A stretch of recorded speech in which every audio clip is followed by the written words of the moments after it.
866-969-1969. That's 866-969-1969 to call in to Sam Roberts Show. Or, of course, you jump on the app. Maybe you get lost in the on-demand for a little bit. Then you remember the live show is on. You go, oh, let me go back to live. Oh, look at that phone icon right there. Let me just tap it. And boom, boom. You're communicating with the show just like that. How many shows do that? Well, most of the radio show, but I'm saying like in other mediums, you don't really get to do that. So that's still pretty exciting. Like they don't do like telethon TV shows very often anymore that you'd be able to call in. Every now and then you see those local access clips. And those are hilarious because they just end up getting pranked.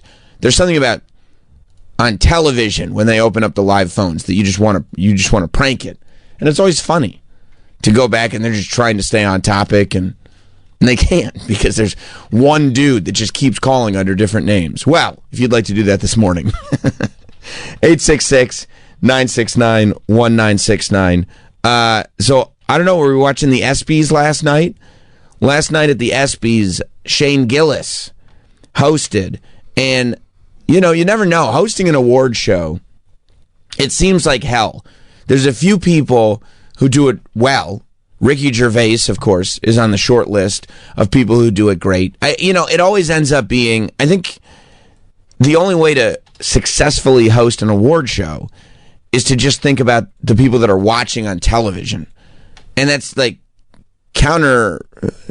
it's counter thinking to the natural process of being on stage and looking at an audience of people, because you're looking at that audience and your instinct is to entertain them. But the secret sauce seems to be kind of trashing them to entertain the people at home. And while in the room it gets a little awkward, you read the articles the next day and everybody thinks it's great. And I think, and honestly, like, award shows are the worst when it just feels like it's for the room, not just for the host, but like, you know, when all the people, if it's like the Oscars or the Emmys or whatever, and everybody in the room is just being self-congratulatory and just feels disconnected. It's like when Will Smith, like, slapped Chris Rock and then 45 minutes later got an Oscar and the whole room was giving him a standing ovation. And all of us watching at home were like, what the hell is going on? Like, didn't we just see this guy hit a man? And now he's getting a trophy and everybody's giving him a standing ovation? There's a major disconnect that clicks in when that happens. That you're like, I don't understand what I'm watching anymore. I don't know. We're living in two separate worlds.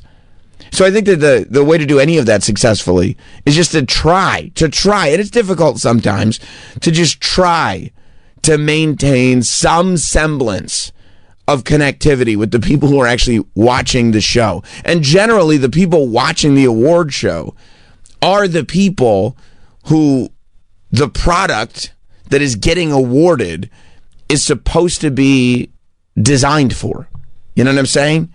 So I think Shane did that last night. It really felt like Shane was talking directly to the people. It felt like Shane was talking directly to the people at home and also his friends in the audience. Like, you know what I mean? It wasn't for ESPN. A lot of times you like on the ESPYs, like it almost feels like an audition where they want to show ABC, ESPN, Disney how like electric that they are. So maybe at some point, if things dry up, they can become like a sports talk personality or something like that. Shane just felt like he just understood the mission and was up there being Shane. He went up, and if you go, I mean, that's the full 9-minute monologue.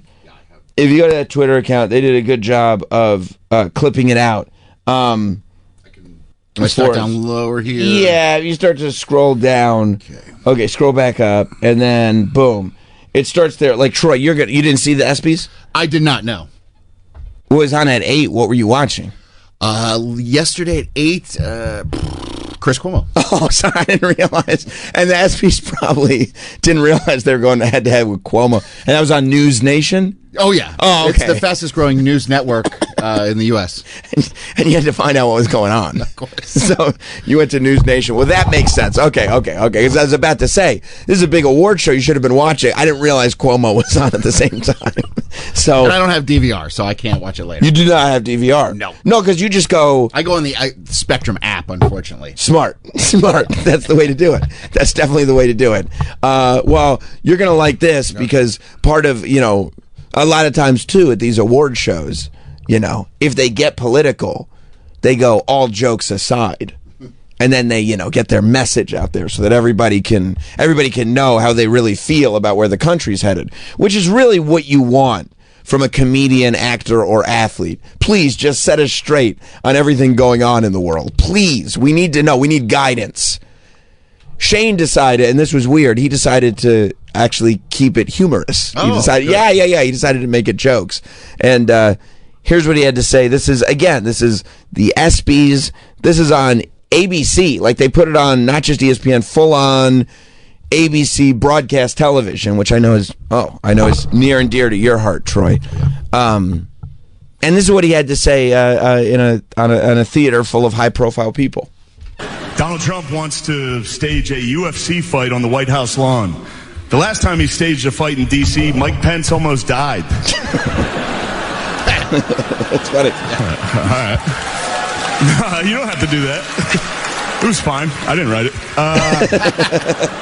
Actually, there was supposed to be an Epstein joke here, but as it got deleted. Must have probably deleted itself, right? Probably never existed, actually. Let's move on as a country and ignore that. Isn't that great? Is the best. Isn't that great? Oh, yeah. We're just here. All these athletes are just like, I'm just trying. And by the way, like, the ESPYs, it's great to see all the athletes. It's great to have moments like this and everything. But, like, of all things to have an award show, to do it for sports, where they already get a trophy for being the best. Like, listen, I think all award shows are pretty crummy at this point. Pardon my language, honestly. But, like, realistically, we don't need any of these award shows. We know what we like. It doesn't matter. Plus, it's also subjective. But a sports award show specific, like, at least they don't already give trophies for movies and television and music. Sports, you literally, if you do the best, you already get a trophy. And then there's an award show where you get trophies. It's a little much. This was another mention, another line from Shane last night at the ESPYs, talking about Joe Rogan. And this is one of those where I was like, I thought it started as a like cute joke. Is he just being cute? Mm-hmm. Sometimes they like to do the cute jokes. But then he took a turn, and I went, oh, okay, the cute joke is just a setup for the actual joke. Joe Rogan actually wanted me to be here to host this award show so that I could capture Adam Silver because Joe thinks he's an alien. And that's Donald Trump wanted me to be here to capture Juan Soto for the same reason. It's an alien joke. What are you booed up there, dude? Shut up. Isn't it amazing? Like, I would really love... You know who I'd love to talk to? Whoever it was that started the campaign to get Shane kicked off SNL, and really thought like, oh yeah, this guy's gonna get it. Yeah. We're really gonna give this guy what for. Like, whoever it was. It was that douchebag, wasn't it? Who was it? That guy who writes the fucking articles going after comedians. Phil Mushnick? No, he's got a video up where he does spoken bird poetry or something like that, and he imitates. He's basically, I guess, a failed comedian or. And was he the kind of, to your knowledge, you think he kind of started the... I believe he is the guy who dug up the old podcast, the Matt and Shane pod. And by the way, not only was Shane on stage, Matt was in the audience with his wife. Like, they're both prospering. They're both in a state of absolute prosper. Shane is doing better now. Like, undeniably, there's no way Shane would be doing this well if he had been on SNL. I mean, it's unprecedented. SNL would have stopped him from succeeding on the level that he has succeeded. All that did, the cancellation of Shane Gillis really just started this train of exposure Because once it's like, I mean, Shane Gillis is so undeniably and to an extent universally funny that I feel like everybody who gets exposed to him is like, oh my God, this dude's hilarious. Yeah. You know, I don't know anybody that's like, whoa, he's not. Anytime you hear somebody going, Shane's not funny, or like trying to discredit Shane, you go, this is not a fun person. Like, I can't imagine. I can't fathom. Like, even his little asides where he's like, you know, you don't have to applaud that hard. I didn't write it. You don't have to do it. Like, he's just in this state of so being himself that I can't imagine if somebody was like, well, Shane, no, he shouldn't be doing stuff like this. He's not funny. Well, what is funny? Yeah. You know, that's what I'd really love to know. Who do you think is funny? Who should we be focusing on right now? Because I think, and maybe my antenna are off, because this sounds funny to me, but maybe I'm totally off. You know, I thought it's just a really weird thing. I was having that moment like last night watching this going, somebody tried to destroy this guy's career. And it's like one of the all-time cultural backfires. Did they try to destroy it, or they just didn't want the heat? Who, SNL? Yeah. No. I don't think SNL tried to destroy it. I think the people who brought the heat tried to destroy it. Because it's not like an SNL producer was like, oh, I just found this random episode of Matt and Shane's pod from like 2 years ago. You know, it was an attempt. People went, like, as soon as he was announced, they had it ready. People went online and created this awareness of this is the new guy. This is who SNL hired. And then SNL had to react. So I'm not talking about SNL or NBC. I'm talking about the people who were like, no, we want him to get in trouble. We don't want him to succeed. Because, I mean, I think it's even documented that Lorne Michaels was like, no, hey man, I want to help you. I still want you to succeed. We can't bring you on just because of all this going on and advertisers and the network gets out of my hands. But, you know, I think Lorne Michaels has always been supportive of Shane and kind of saw this early. But I more want to talk to the people that were like, no, I'm invested in him not succeeding. Yeah. Because it's like they failed. They failed hard. Imagine trying to dedicate your life to like just ruining people's lives. I mean, the whole premise. You know what I mean? You would think if somebody truly doesn't deserve success, that at some point it'll work itself out. Yeah. Just focus on yourself. Yeah. And by the way, if it doesn't work itself out and they do become successful, maybe, just maybe, you're wrong. Or maybe you still just worry about yourself. Right. It's not up to you. It doesn't matter. It has nothing to do with you.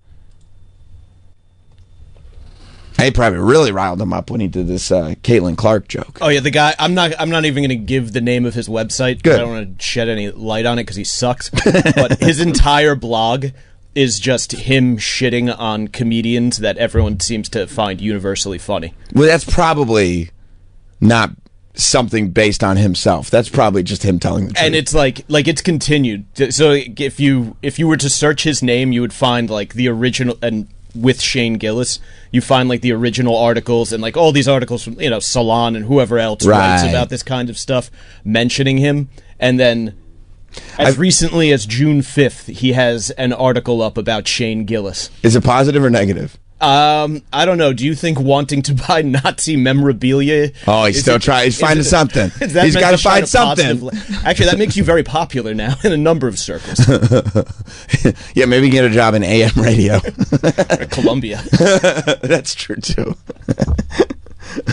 Yeah, he's still going, huh? I mean, it's nuts. And I also feel like the whole whatever silly cancel culture thing was on such a roll that nobody, that like people who were about it, that were about that life, you know, people, there were people that were about that cancel culture life for a while. Like they were like, yeah, this is my shit. Cancel culture rules. We're about that life. Like they didn't realize that there was no more steam in the engine. That's it. So they were like, no, we're going to keep rolling on this one. And everybody was like, it's enough. Yeah. It's enough. We're over it. We're done with it. Yeah. I see it. Yeah, so I mean, those people that are still going like the good old days, when we got to be on our cancel culture shit, we love that. They're probably super upset that Shane said this about Caitlin Clark last night at the ESPYs. When Caitlin Clark retires from the WNBA, she's going to work at a Waffle House so she can continue doing what she loves most, fist fighting black women.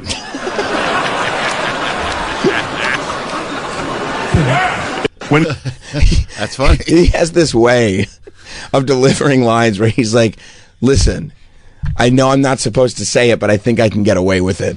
Like, doesn't he always seem like a kid who's about to get in trouble, and it's like,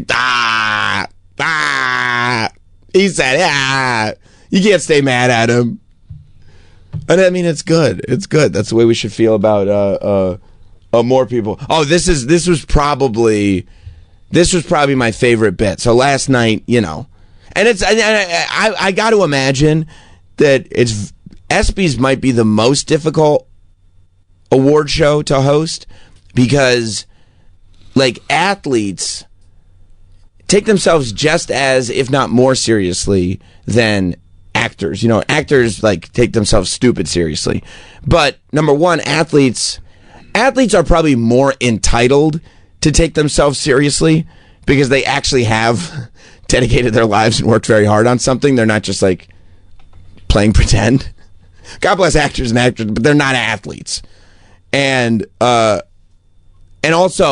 when actors take themselves too seriously, a lot of people generally go, okay, relax. Athletes are still beloved. There's something about being an athlete where if an athlete is representing your city with your city's name on their jersey, they're beloved. So you're attacking people that are in the audience that can physically dominate you, that don't have a sense of humor about themselves, that are generally beloved. So you have to tread lightly, I think, more so than certainly Ricky Gervais did with Mel Gibson standing right next to him. But yeah, Shane did a little chunk on Bill Belichick at the you know, I mean, of all sports stories, that's one to do, and it was probably my favorite from the monologue last night. Pitcher, hitter, and bookie. A bookie is what Bill Belichick reads to his girlfriend before bedtime.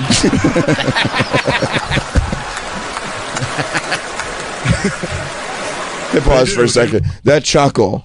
He's like so happy. He got it out. He's so happy with himself because he knows once it's been said, you can't take it back. Now it's out there. Too late. It's said. Now it's in the universe, and also now we're down this road, and we're not done yet.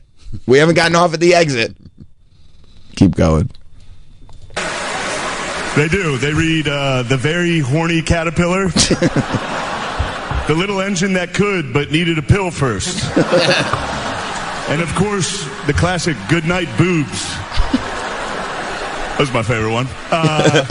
Also, I'm not trashing Bill Belichick. First off, he's 73 years old and he's dating a hot 24-year-old and people are criticizing him? What happened to this country? We used to be a great country. He won 6 Super Bowls. Yeah. He's dating a hot 24-year-old. Maybe if you guys won 6 Super Bowls, you wouldn't be sitting next to a fat, ugly dog wife. It was. His face. He knows it's coming. Because, like, when he goes, like, yeah, he won 6 Super Bowls, there's almost this moment of silence where you're like, does he even know where he's going? But it's because he's like, I'm going to say it. I'm going to say it. And as he's saying it, he has this smile that can only be referred to as cheeky. this cheeky smile on his face, like he knows, yeah, I'm doing it. I'm gonna do it. I want to know who's in the writers' room with him, because I just love that. Like clearly it was a group of people who were writing with him in mind, because this it just doesn't feel like typical writing for an award show. Fat ugly dog wives. Oh. Yeah, keep going.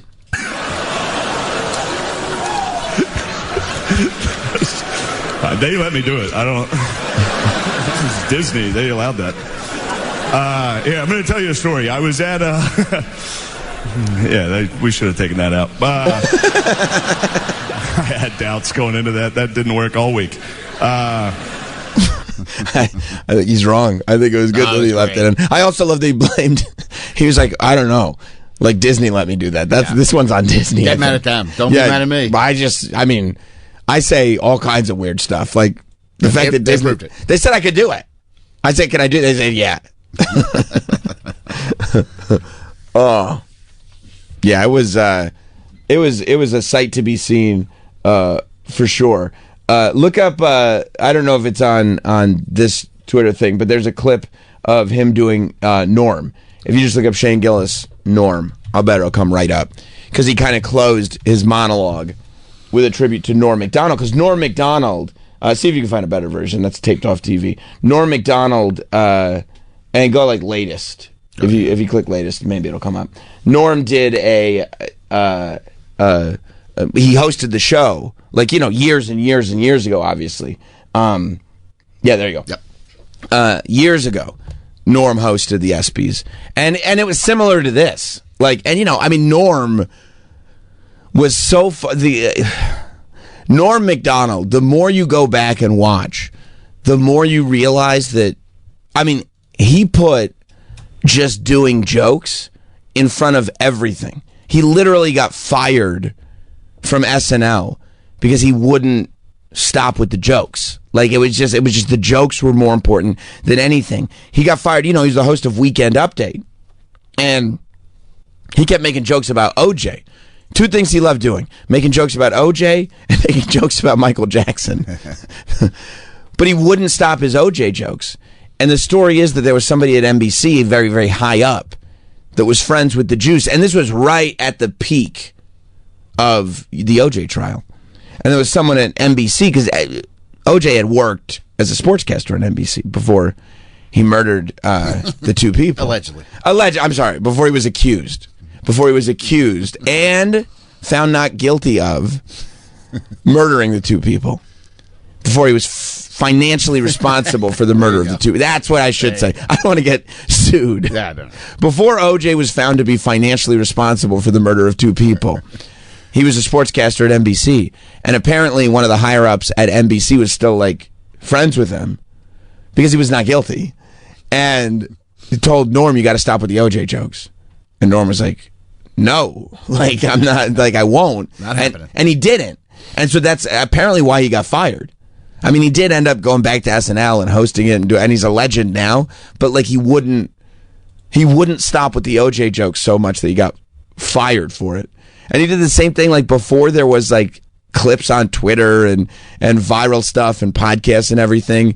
He in the mid '90s hosted the ESPYs. I think it was the mid to late '90s, and got everybody pissed, because he was just making fun of everybody.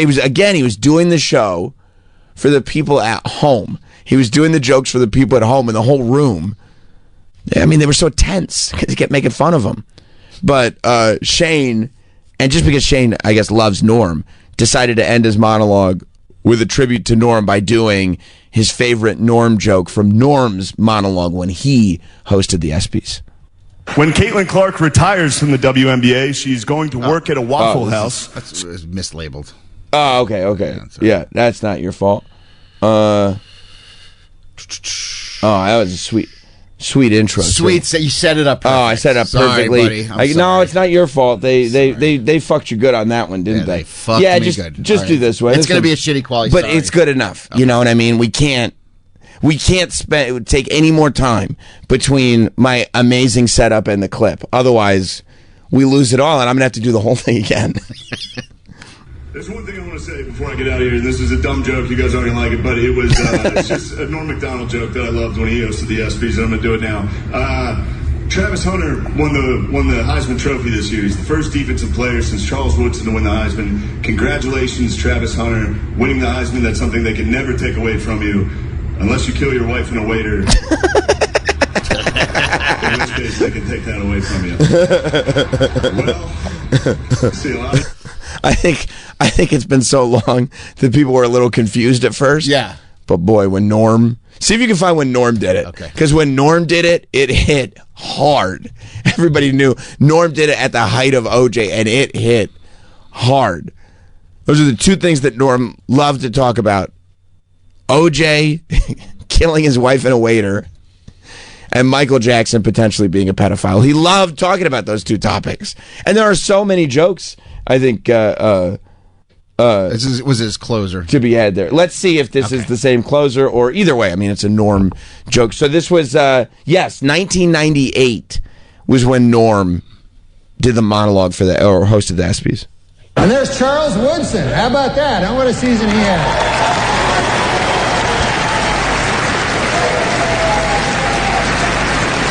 Great, man. He became the first defensive player to win the Heisman Trophy. And congratulations, Charles. That is something that no one can ever take away from you. Unless you kill your wife and a waiter, in which case... all bets are off. All bets are off.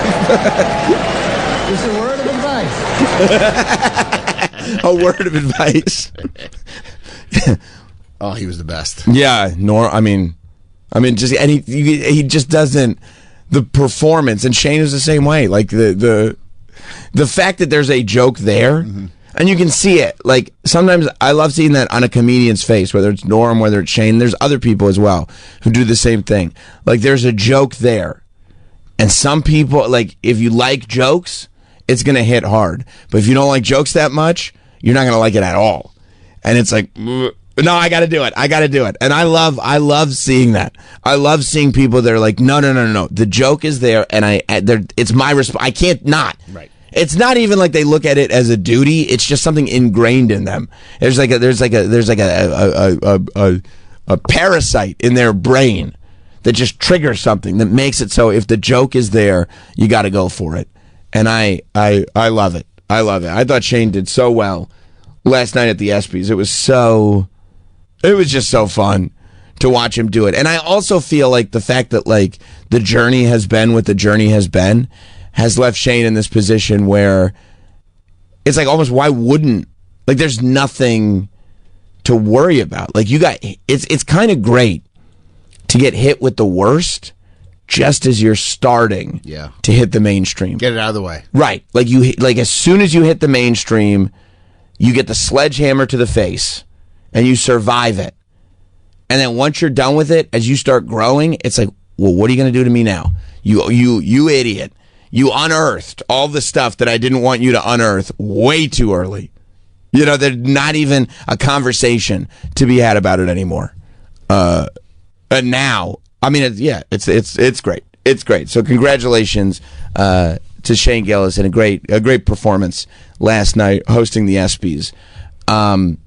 You know, we were talking, I feel like at this point, and by the way, if you want to call in, 866-969-1969, you want to call Sam Roberts Show this morning, 866-969-1969.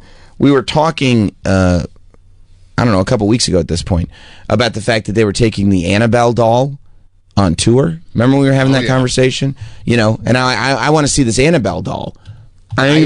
You do not.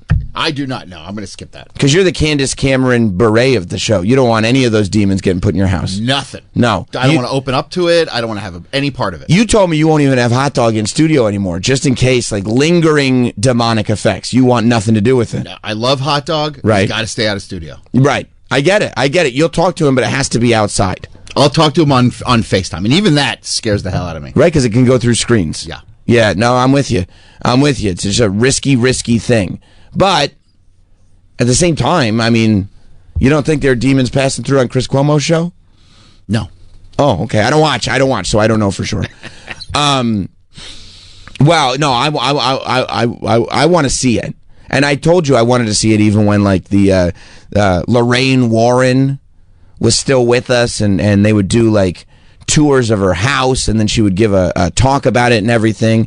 Like, I wanted to see it all.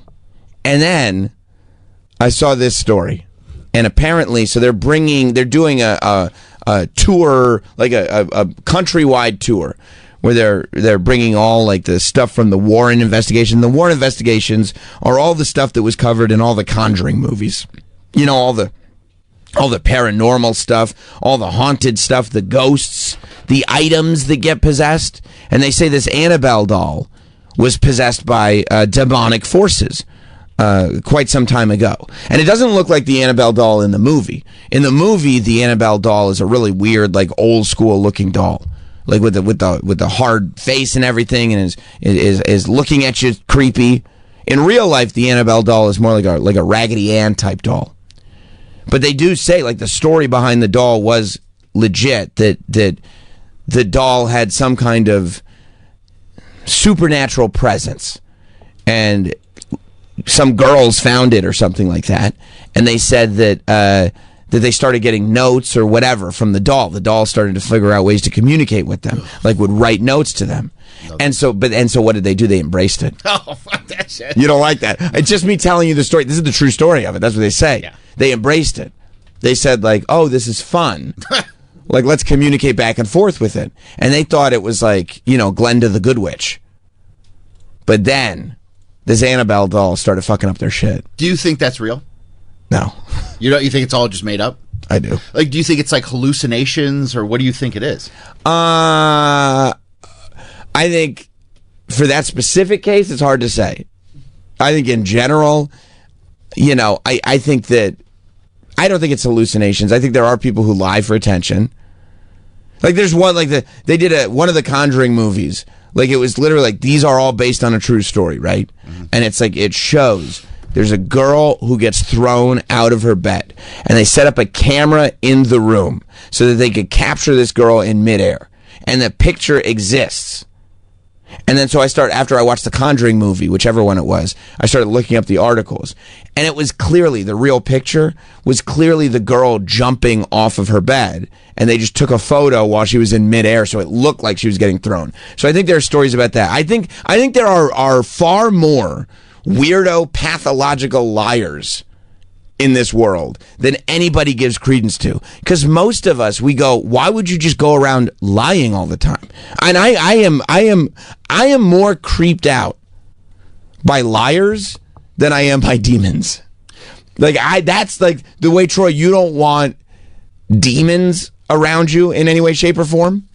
I feel that way about liars. When I realize that people are just lying for no reason, I go, this is some shit that I don't want around me at all. I get that. The demons, that's fine. Do you think that there is actually a spiritual, supernatural realm to life?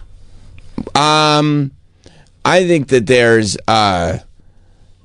good energies and bad energies. So what's energy? What do you mean by energy? Is it like a force? Is it alive? Is it like, what do you mean? No, I think that there's an intangible that we have the ability of putting out, and that some people put out good and some people put out bad. And I mean, even if you're somebody who complains all the time, you're putting out bad. You know what I mean? Right. But if you put out good, but is there a... But I don't think that there is a linear good versus evil spiritual realm happening around us all the time. I think it's even a little bit sort of out of our sphere of how we put things together. That's just what but also I think that I don't know enough to definitively say, sure. I can just tell you how I live and what I think is happening. I see. You know what I mean? Yeah. Like, I don't think enough to say, no, none of it matters. I'm not a nihilist. But also, I think that sometimes we create things that just make everything a little bit easier to define and package. Because it's difficult and scary to be like, no, I don't understand what the point of any of this is. So when somebody says they're possessed, or there's some sort of possession in these things, it's all, you think it's just fabricated, like you can't prove it, so it's probably just people making it up? It could be people making it up. It could be something else. It could be some kind of other mental thing. But I love hearing the stories. You know what I mean? And I'm not like feet firmly planted in cement. You can't shake me on this. I mean, Hot Dog coming in here and being like, here's what happened with the demon. I love hearing about it. I don't know if it's as cut and dry as he says it is, but if he says they're possessed by demons, that's fine. They're possessed by demons. But people have been possessed, right? I mean, I don't know. There's historical documents of people being possessed, right? And there's even biblically, they would call out demons inside people. I mean, obviously, if you don't believe the Bible, biblically they were casting out demons. So they say that I would assume if you're using that as your North Star, there are spiritual things that can get inside of somebody and can cause If you're them. using that as your North Star, but they were also, I mean, way more recent than biblical times. They were slapping leeches on people's skin to get the plague out of them. You know what I mean? I mean, that was just medical. They was in the infancy of like medical, right? But you could have taken somebody that was schizophrenic, and that say we they're now possessed. know is schizophrenic, and say you're possessed, right? You could have had somebody with like bipolar and gone like, well, you got a demon in you now. Possibly, You're right. but possibly not. I'm just saying, you know what I mean? Right, like, right. yeah, that's kind of. But I love listening to it all. But you know, You take it with a grain of salt. I take life with a grain of salt. Right. You know. And maybe that's the way to do it, because then it's like you don't really believe it, so it can't affect you. Yeah, and I'm also not dumb enough to think I'm smart enough to know everything. Right. No, I was just curious to hear your No, thoughts. no. I told, and I Because I mean, how does a piece of cloth, essentially this doll, it's got stuffing in it too. it's got stuffing. Yep. So how does that become possessed? I mean, if you're a human being, you could be like, okay, you have a soul. Maybe somehow something interferes with your soul. But if you're an inanimate object, how would it possibly interfere with that? Well, yeah, and they say these Warrens. They said they had a whole room of stuff that they said was possessed. A little music box that's possessed. A little Stephen King monkey with the symbols that's possessed. All this stuff is possessed. A whole room of stuff is possessed. Now, I also think, I don't know if this is the Warrens or not, but I also think there are a lot of bad actors that prey on people's desire for answers. And they're like, we can give you answers. And it's like, you find peace when you have an answer. But they're bad. They're not telling the truth. They're making a business out of it. Sure. Like, I don't believe in any psychics. None of them. I don't either. You know what I mean? None of them. And I think, and it's fine if you're just doing tricks. If you're just going to a magic show and doing tricks, it's all entertainment. I don't have any problem with that. It's the people that are like, if you pay me money, I can talk to your dead dad and give you his message. It's like, no, you fucking can't. No, you cannot. And you're like, you're taking advantage of people who are at a weakened point and taking their money and giving them false hope. Because they just want an answer. They just want an answer and they want closure. And it's not real. That I believe quite strongly. And every time like you confront somebody with it, they're like, "Oh, well, if you don't believe that much, nothing I can do to help you." I'm like, "Oh, that's convenient, huh?" I guess it's on me. It's probably not on you. It's probably on me. But they say this doll is possessed. They say these girls, they started talking to the doll back and forth. And by the way, people I like, people I'm friends with, people I think are intelligent, they have ghost stories. They said, I saw this ghost, this, and that's fine. Have you ever walked into a place and something felt different? Just something you could Yeah. feel? Yep. Yeah. So what is that? Vibes. I know. You know what But, I'm saying? Is it something spiritual? Is it something supernatural? If so, I mean, I'm a vibe, so you know what I'm saying? You are. So you see where I'm going. Maybe I'm godlike myself. You're quite a snack yourself. I appreciate that. Yeah, no, I don't know. I've definitely gotten vibes in a spot. Would you go see this doll? Yeah. Really? Yeah. It's in Gettysburg, Pennsylvania. I mean, I'm not sure. I mean, that's not that far. I don't even know if I go into the city to see it. Like, hopefully, if it comes to Westchester, I'd love that. I mean, you wouldn't. This guy just dropped dead. You wouldn't want to go be like, I gotta go check out what the hell's going on. I want to see the doll. Yeah. I do want to see the doll, but I don't like leaving my house that much either. That's a good. Yeah, you don't. But I'd like to see the doll. You know. So they're going on this countrywide tour with the doll because the doll ended up, they said, doing very nefarious things to the girls who were like, "Oh, this is fun. We have a possessed doll." The story is that the doll started like attacking them, doing nefarious things, like, doing terrible, terrible things. And they had to call the Warrens in, and the Warrens got the doll, and they put it in a glass case that says "Do not touch." And that's the other thing. It's like, so you mean to tell me that you could put it in a glass case and like douse it with holy water and stuff like that, and then it will be fine, but just don't take it out of the case? Like, so the spirits figured out how to possess a doll, but once you wrap it in some glass, it's like, well, we're fucked. There's no getting out of this. Yeah, if it's spiritual, it could probably go through the glass, I would assume. Yeah, or even break the glass, which would be even worse, because now you got a demon with shards of glass all over, and now it can cut you. Yeah. I would hate that. A demon with shards of glass? No, thank you. But at the same time, this guy takes Annabelle on tour, takes Annabelle all around so everybody can see the real Annabelle. His name is Dan Rivera. He's a paranormal investigator. And while he was on tour with the doll, unexpectedly, they found him dead. He died one night. Nobody saw it coming. What was he, like 54 years old or something like that? He was not a terribly old man. Paranormal investigator guy. And 54. yeah, 54. Now, it's really funny. Every article that I've read that's like from the local newspapers or whatever, they're like trying to calm down people. They're going, the doll was not at the scene of the crime. We didn't see any evidence that the doll had entered the scene of the crime. But immediately everybody's going, so this paranormal expert dies unexpectedly while he's on tour with the Annabelle doll. The Annabelle doll had to do it. The Annabelle doll had to get him. And, part of me, and I'm sure if he's a paranormal expert, I'm not sure. I don't know the guy at all. But maybe that's the way he wants to go out, If that's your thing, maybe you want to go out that way and get and increase the legend.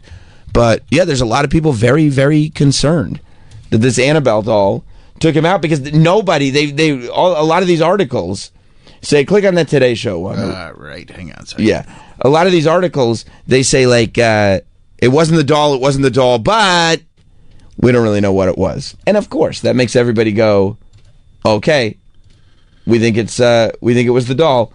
You can go to any of the other articles. I'm sure it's all the same, like reprint over and over again. 54, dead in a Pennsylvania hotel room. And that's all they really know. After touring possessed Annabelle doll. Go down a little bit. Dan Rivera, he died on July 13th during a tour in Pennsylvania showcasing the demonically possessed Annabelle doll. The Pennsylvania State Police said in a report released on July 16th, nothing unusual or suspicious was observed at the scene. So they wanted to figure out a way to put in the police report without sounding ridiculous that we are not pressing charges against the possibly possessed doll. We don't think it was the doll. Quote, Dan was not only a vital part of our team for over a decade, but also a deeply compassionate, loyal, and dedicated friend, the New England Society for Psychic Research said in a statement. But he died suddenly. It's not like he was in poor health that they know of. Maybe he didn't go to the doctor enough. I don't know. But I don't know. I wonder what is it called? The autopsy? New England Society for Psychic Research. I wonder what their preference would be. Do they want people thinking the doll did it? Or they want people thinking, no, we got the doll under control? I would probably say the doll just that way because you seem more interested in going to see it now. I'd like to see the doll. Because it's like if this is making people drop dead. Yeah. And I'd like to do, what I'd do is if I saw the doll, I'd bring it like a digital camera and do some cyber sleuthing. You know what I mean? Yeah. See if I can find any evidence on the doll. See what that doll's really up to. I mean, if you look at pictures of that doll, it is so much less scary. Like the doll in the movie looks like a possessed doll. Like it's got a weird smile. It's a scary doll. It's like a 1920s doll. You know what I mean? But the real doll is just like, it's a pillow. What's that going to do? Yeah, nothing. Don't say that. It'll come to your house, bro. Oh, yeah, that's much more scary. Yeah, see, the movie doll. You've never seen the movie doll before? Are you fucking nuts? You think I'd watch this? You're not going to watch that? Dude, like the last horror movie I watched was like Pet Sematary when it came out. Would you not the remake? No, the 80s one. What'd you think of it? It scared the bloody bullshit out of me. I was like, I'm not fucking doing this. No way. I don't like being scared, man. Well, I don't like it. What if I told you when Toots passes away, which you will. I know, and I don't want to put that energy out there. But We all will. We all will. But what if I told you I know a spot we could bury him where he'll come back to life? Would that be something that interests you? Nope. No. You don't want zombie Toots? I do not want zombie Toots. No. Life is meant to be lived when it's meant to be lived, and that's it. That's it. Right. Because you know what happens with zombie Toots because you saw Pet Sematary. He breaks in and I don't need that. So it's stuck with you.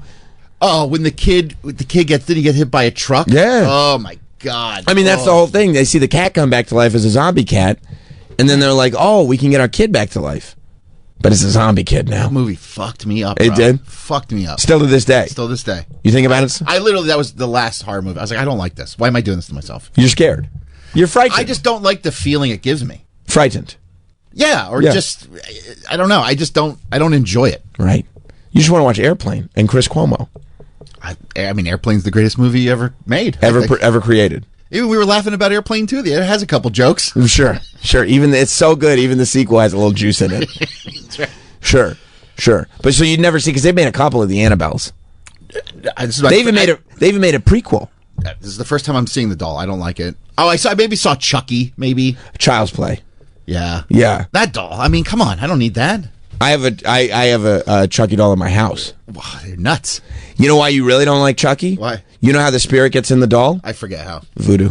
Yeah, no thanks. No, it's a murderer, a serial killer, and he's being chased by police, and he gets shot, and they're just about to get him, but he broke into a toy store to try to outrun them, and just before they get him, he's able to do a voodoo curse, and he gets his soul into the good guy's doll, which is Chucky. His name is Charles Lee Ray. Oh, okay. And so Charles Lee Ray gets his soul into the Chucky doll.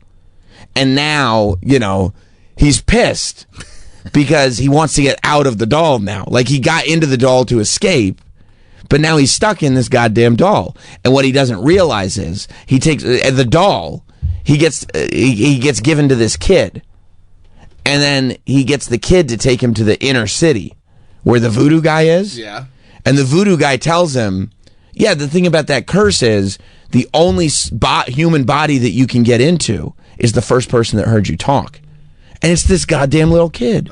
So now he's got to spend the rest of the movie trying to kill everybody around him so he can get this kid down, put his soul inside the kid.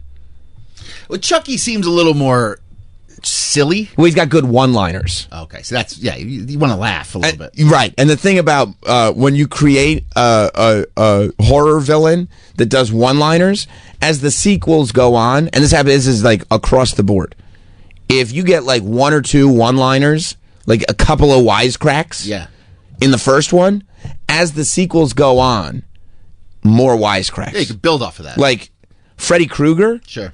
he literally, I mean, he was like kidnapping kids and doing terrible things to them in the first one. But he had like one or two wisecracks. By like the fifth movie, he's basically a stand-up comedian. You forgot the whole origin story and you're just there for the wisecracks. He's like Carson.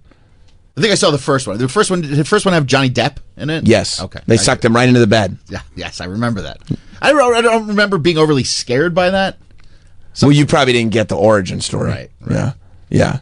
And it's also like the idea is that he comes to you in your dreams. So that's a little Disconnected. right. Now, a doll coming to life and killing you, that's real. I mean, just doll looks. I mean, look at the eyes on this doll. You don't like that movie doll. I don't. I mean, the other ones, the real one's not as scary. It's almost silly. Right. But yeah, they definitely juiced it up for the movie. You don't like that movie doll. I mean, look, the eyes are crazy. Right, they got- Anything that has their eyes that wide open seems nuts. Right. Humans with their eyes that wide When open. you see people with eyes like this, it's like Stay away from there's me. something wrong with that fucking person. That's right.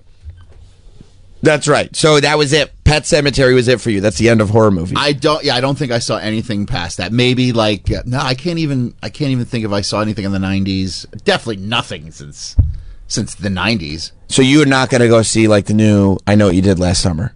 I mean, that's more silly, right? There's a romp nature to it. Right. There's nothing. It doesn't feel like there's anything overly like, I don't know, evil in Yeah, it. It's more like Absolutely. In that era, Yeah. everything was a romp.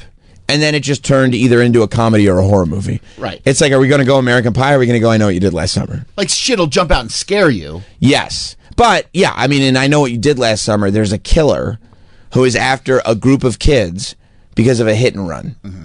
Right? So it's not like this demon is after you just because it's so bad. Like Pet Sematary. Right. Like, as long as you don't do a hit and run, you're not going to have the fisherman come after you. Yeah. And you'll be fine. But Pet Sematary, It's tough to get away from. Ah, and the kid. Oh, it's just so sad. And, the kid gets hit by a truck. Yeah, he does. That just fucked me up. It did? Yeah. Because you're a kid. And you're like, what happens if I get hit by a truck? I'm gonna get hit by a truck. Well, that's the last thing I want to do. I just want to go ride my bike for a little while. Maybe buy a pack of baseball cards. His name was Gage, wasn't it? In the film? Yeah. I think so. Oh, yeah. Right. Oh, jeez. Look at when he was possessed. Look at him. That's the kid from Kindergarten Cop who said boys have a penis, girls have a vagina. So he had quite a career for himself. Mike loves that one. He's smiling big. He's smiling wide. You remember that scene? That's just fun. It's fun. It's fun. He said. Oh, sorry. He said private parts. You watching? Oh, now you're just watching scenes from Pet Sematary. I accidentally clicked it. You don't want to see it? I don't. I'm good. No. Jimmy on Staten Island. What's up, Jimmy? Hey, first of all, real quick, like when you have a movie with John Saxon in it, right away you know it's going to be a shitty B movie. Okay? Yeah. Nightmare on Elm Street, John Saxon was in it. It's like the casting agent goes, who can we put in this role? I know, John Saxon. Shit. So, what is it? I've had some experience with like paranormal stuff on a serious note. Is that right? I was very close to my grandparents. Mm-hmm. And, like their apartment smelled like coffee brewing in a coffee pot. Right. And the windows, fresh air. Okay. I would come home sometimes, like being upset, and like I would open up my front door and I would just get a whiff of that. Mm-hmm. You know, my father's been gone 6 years. Rest in peace. Sometimes I'll get a whiff of my what was that? Rest in peace. Rest in peace. Yeah. Sometimes I would get a whiff of that, and I had, and this is on a serious note, I died twice 3 years ago. Rest in peace. I was in a coma. I was in a coma on the ventilator for 9 days. Mm-hmm. And I heard my father when I was waking up. And he told me, what the fuck are you doing? Get the fuck up now. You die when I say you can die. And that's when I opened my eyes. I swear everything's sacred in my life. I believe you. You know what the first word? Go ahead. You know what the first words out of my mouth were? What? When I came out of my coma? What? My brother Joseph was standing next to me. Uh-huh. And we all see The Godfather. Yeah. You know, when they bring Vito open the hospital. Love The Godfather. Wait for me. Yeah. And I said, where's Michael? He goes, what? I said, where's Michael? He goes, you're a dick. It was Michael who killed Soluzzo McCluskey. And he turned to my wife, Pat, he's fine. He's quoting the fucking Godfather. Look, I think you're breaking it up a little bit. Thank you, Jimmy. I think, number one, that just means you love The Godfather. But I don't know. I mean, look, if you're being visited by the spirits of your late loved ones, God bless. Good for you. Also, sometimes you remember a scent that you attach to an emotion, and when you want to feel that emotion again, you remember the scent, and it feels like you're smelling the scent. You know, I don't know if that means there's a ghost giving you the scent. It could just mean that you have a memory of the scent.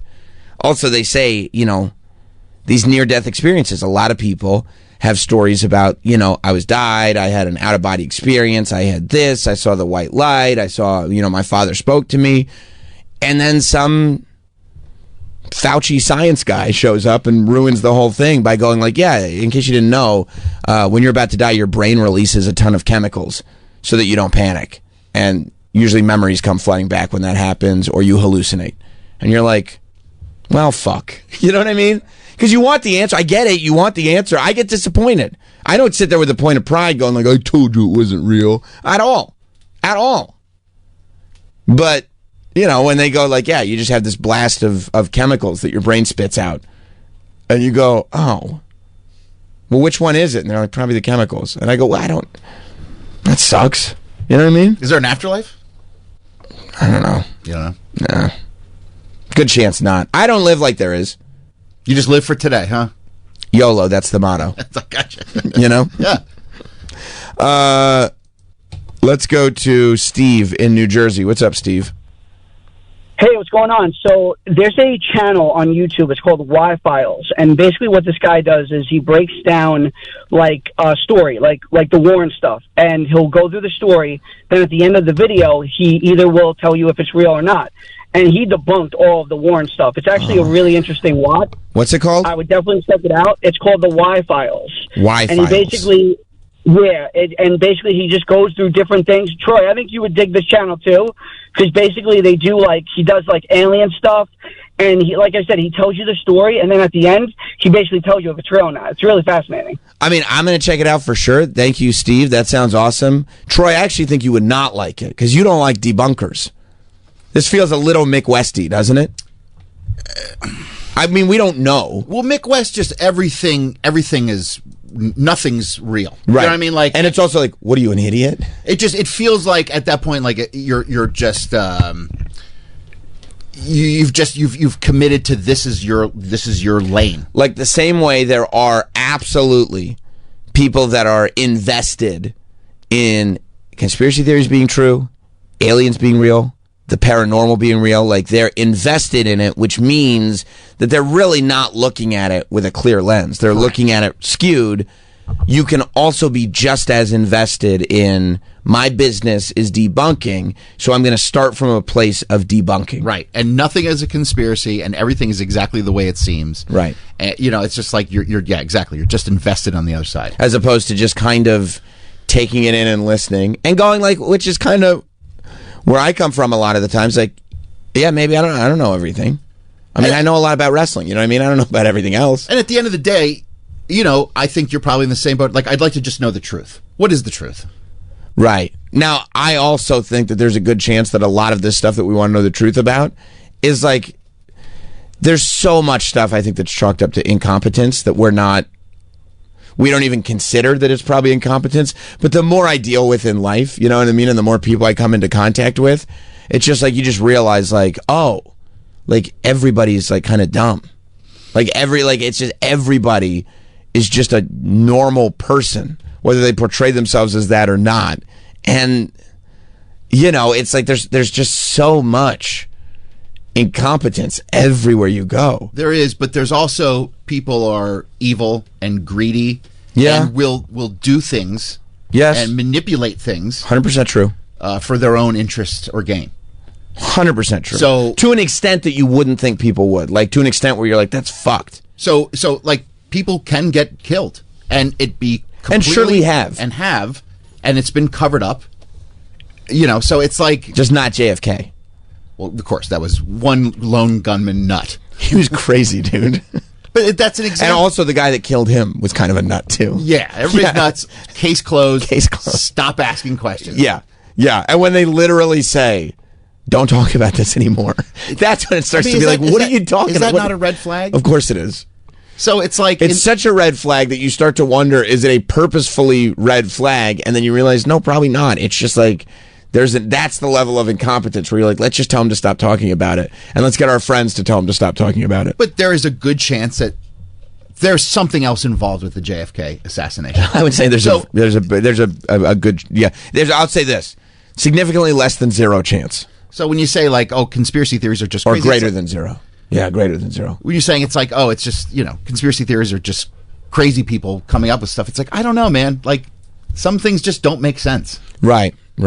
You probably want to go theory by theory before you just generalize. Right. Eric in Colorado. What's up, Eric? Morning, Sam. Morning. So, 2 things for you. Hey, Troy, remember the first death in Pet Cemetery? Oh, gee. Why? Come on, man. You don't want to think about that? But do you remember? We have a good day ahead of us. Why? But do you remember the first death? The first death. What was the first death? The cat. Yeah, so next time you're lovingly petting Mr. Toots, remember that. Oh. He could easily turn. But the other, there is a possibility of a more conspiracy from JFK. If you remember the movie Shooter, Levon Helms' bit there about talking about how, the other people involved that are buried out in the desert outside Erlingua, and he still has the shovel. Yeah, I don't know anything about that movie, but I do know about Pet Sematary. And Troy, I don't think you should think about Pet Sematary when you're hanging with your cat. No. You know what I mean? Because that's just gonna screw up the entire vibe. It's the last thing you need. Yeah. All right. Well, look. Now that we've gotten... Well, let's go real quick to Trevor in Maine. I don't want to just leave him on hold. What's up, Trevor? Sorry, Sam. I'm completely off topic at this point.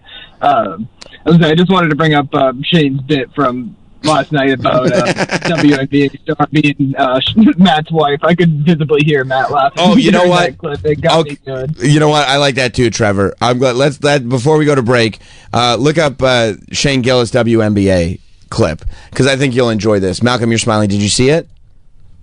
I did see this. It's really funny, right? You can hear Matt laughing. Yeah, like pretty clearly. Yeah. So Matt's in the audience, but he does. Yeah, this is the clip. See if there's scroll down just a little. Yeah, there you go. There's a good one. Okay, so this is 7,000 years ago. What the hell's playing? Sorry. I don't know, but it sounds like something that we're getting to the bottom of. Just that very beginning, just the dramatic music in the phrase 7,000 years ago. I think we were just about to get to the bottom of something. But I guess that'll have to wait because we're off that topic. We're gonna go back to Shane for a moment. This was I forgot. I wanted to share this too. Yes, this was a moment where he wanted to shout out somebody from the WNBA last night on stage from the ESPYs. When Caitlin Clark retires from the WNBA, she's going to work at a Waffle House. They keep hitting us with the Caitlin Clark one. Go on. Sorry. Here you go. Yeah, here you go. Four-time WNBA All-Star Brittany Hicks is here. Give it up for Brittany, everybody. I'm joking around. That's my friend's wife. I knew none of you knew WNBA players. That's crazy. You clap for that. It was Matt's wife.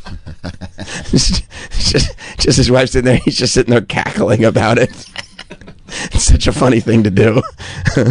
And they did. The whole audience was like, oh yeah, it's good to see her. He's like, that's not a WNBA player at all.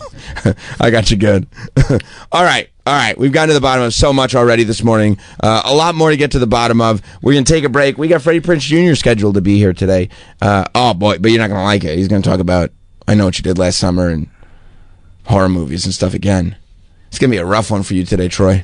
You're going to have to buckle in. All right. And whatever we talk about, if there's demons attached to it, they're going home with you for the weekend. No, don't say that. They might.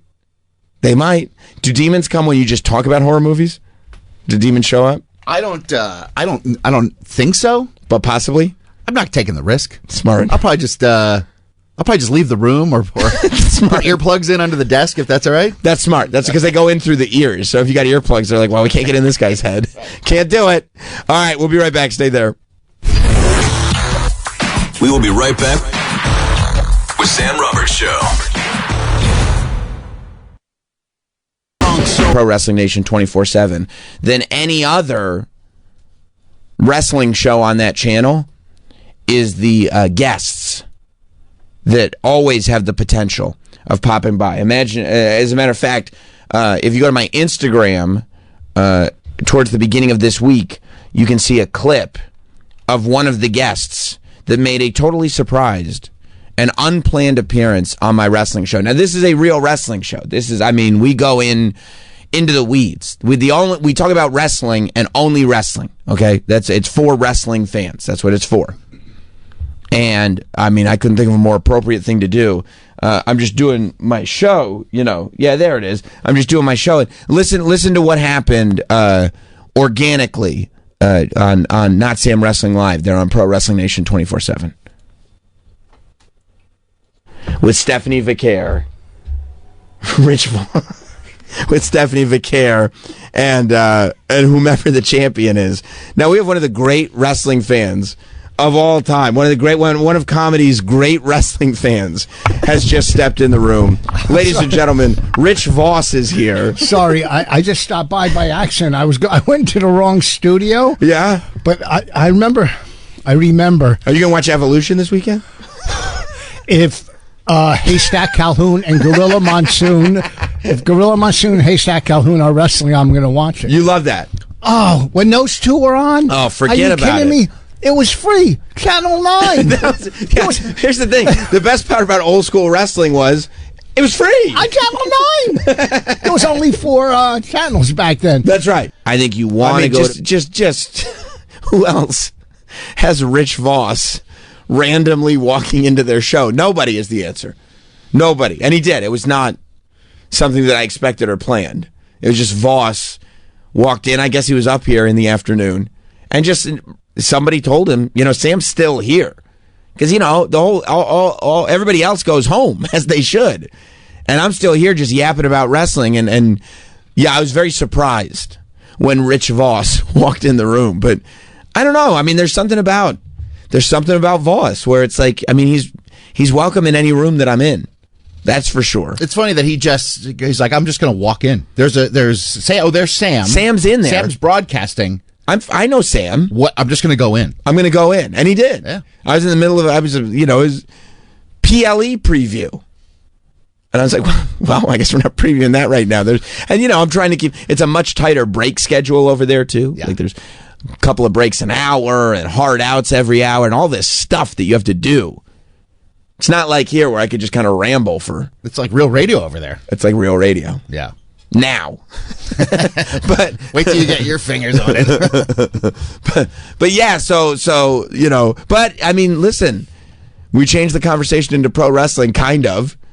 I don't know if we were planning on talking about Gorilla Monsoon that day, but that's where Voss's level of expertise. And how about this? I didn't know there was wrestling on Channel 9. I used to love Channel 9. Yeah, I mean, you were a couple of generations removed. Yeah. Okay. Yeah. I mean, like when you were growing up, you wouldn't have really seen that on Channel 9. No, I just remember Howard Stern. Right. And like Richard Bay. He was on. Richard Bay was on Channel 9 for sure. And then you'd watch like occasionally during the day and like it'd just be like weird like reruns of something. Right. Yeah. But Channel 9 was the shit. UPN. Yeah. We love Channel 9. Channel 9 is like it was a New York staple. Was it? Channel 9 is where Mr. G did the weather, wasn't it? Wasn't that Channel 9? I think so. He's still doing it.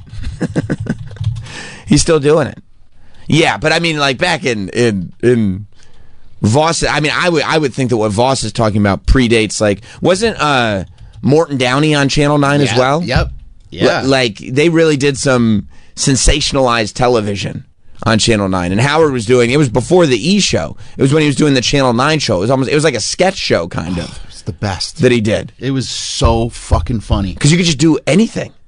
Because I think they were just so happy to have Howard over there. They're just like, whatever you want to do. Whatever you want to do. And Howard was like that was like full, like that was probably what, 1980?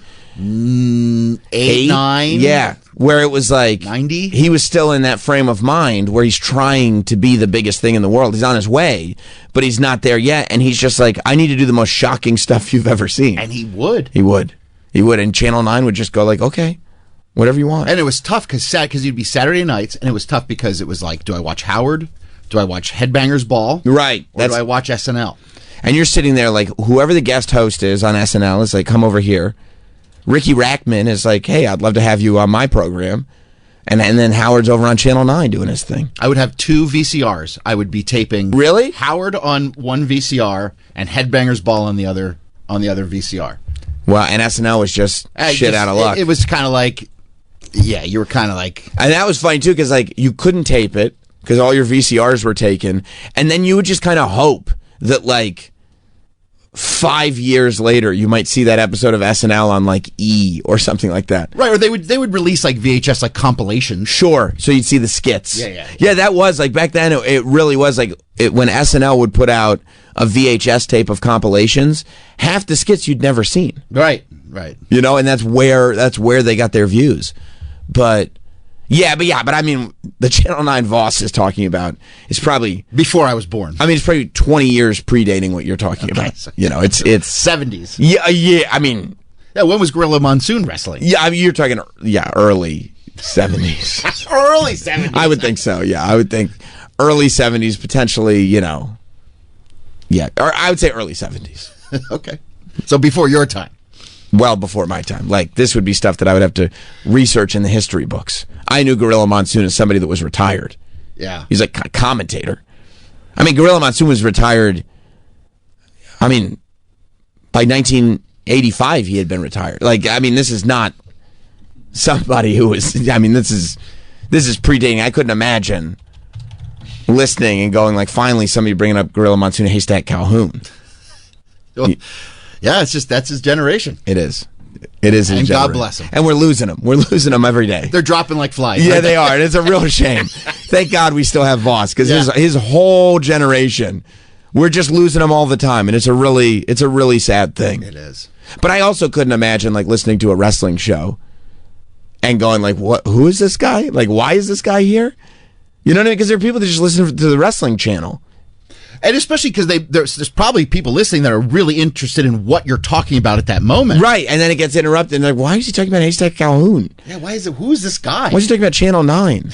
And then he made some remark. He said, like, that he and his dad used to watch it every Saturday and get undressed. And I'm like, well, we don't want that type of humor. Oh, yeah, what's... Because then there are people at home going like, what? Why? Yeah, that makes me uncomfortable. Yeah, I wanted to hear about the wrestling. Yeah. Like, that's all I wanted to hear about, not this weird old man talking. But then, you know me. You're the roll with it king. Well, I kind of like it. Of course you do. I kind of like that level of unpredictability. And there are more and more people now that think they can host radio shows from home. You know, everybody's going like, no, I got the equipment from home. I'll just do it from home. But you don't get magic like that. No. You know, just spontaneous, absolute, game-changing magic. Like Rich Voss bombarding your studio if you're doing it at home. So look, what I'm trying to tell you is both this show and that show, my two shows, you just never know what's going to happen. Sometimes for the better and sometimes for the worse, but it is what it is. You know, I heard that Trump is trying to he's trying to get the topic of conversation. He's trying to move around that topic of conversation, you know? Making sure people don't talk about the things that he doesn't want them to talk about, does talk about the things that he does want them to talk about. And I was sitting there steadfast, going, no. I'm not going to get distracted. I'm not going to get distracted. I know what's going on. And then you know what happened yesterday? What happened? Trump said he's going to get them to put real sugar back in Coke in America. And I was like, I think I forgot what we were talking about before. I think the distraction worked because that's all I care about now. Honestly, the other stuff, I don't even want to bring up the guy's name. We don't need to talk about it anymore. That's old stuff. So we're moving on. We're moving on from that. Is that official? Well, I just don't know why anybody's talking about it. Because of the Coke. Because there's Coke, yeah. And I wonder, too, you know, he put out on Truth Social or something like that they're going to put real sugar instead of the high fructose corn syrup. They're going to put real sugar back in Coca-Cola. And I believe the quote was, just watch. Which makes me think, like, to all the haters and the doubters, because I'm sure there were a lot of haters and doubters when it comes to Coca-Cola. Like, who's sitting there going like, you're not going to do that. You're not going to do, oh, no? Just watch. But he says he's going to do it, and he said it with such a degree of confidence. And he does, and he said it's just better, and he is right about that. He is right. It is just better. I mean, he could probably phrase it a little differently, like maybe it's better for health, maybe it's better to not ingest the chemicals, maybe it's better, but he's just acting like he just like prefers that for his taste. And since he's the president, he can make it better. I don't know. It feels like this is more of an RFK thing, you know, where you're trying to get the syrups and the chemicals out and replace them with the more natural ingredients, even if, you know, you shouldn't be, I guess, ingesting that much sugar, even if it's natural. It's better to ingest natural sugar, I'm sure.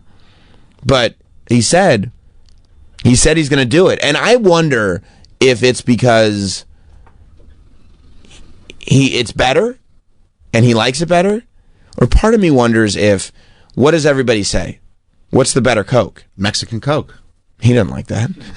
That's a great point. You see what I'm saying? I do. Is this a Gulf of America situation? You see what I'm saying? Where it's like, I try to look past the headline. That's what I'm doing here. That's smart. Yes.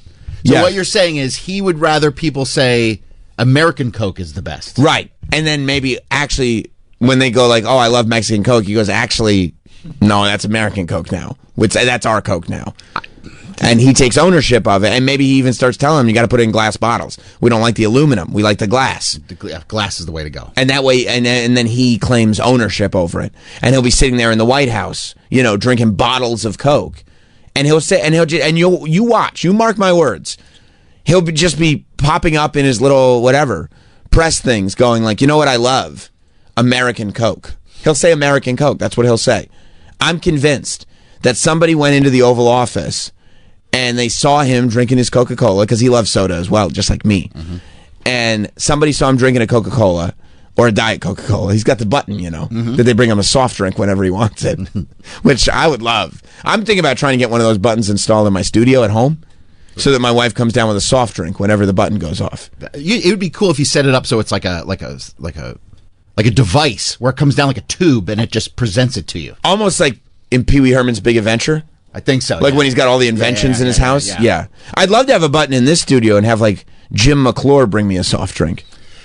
Well, good luck with that. We can't even get a monitor to work. That's a good point too. That's a good point. Maybe the engineers could bring me a soft drink, and maybe. But yeah, I'll bet I'm convinced somebody went into the Oval Office and saw him drinking a soft drink, and they were going like, "Oh man, if you think that's great, have you ever tried Mexican Coke?"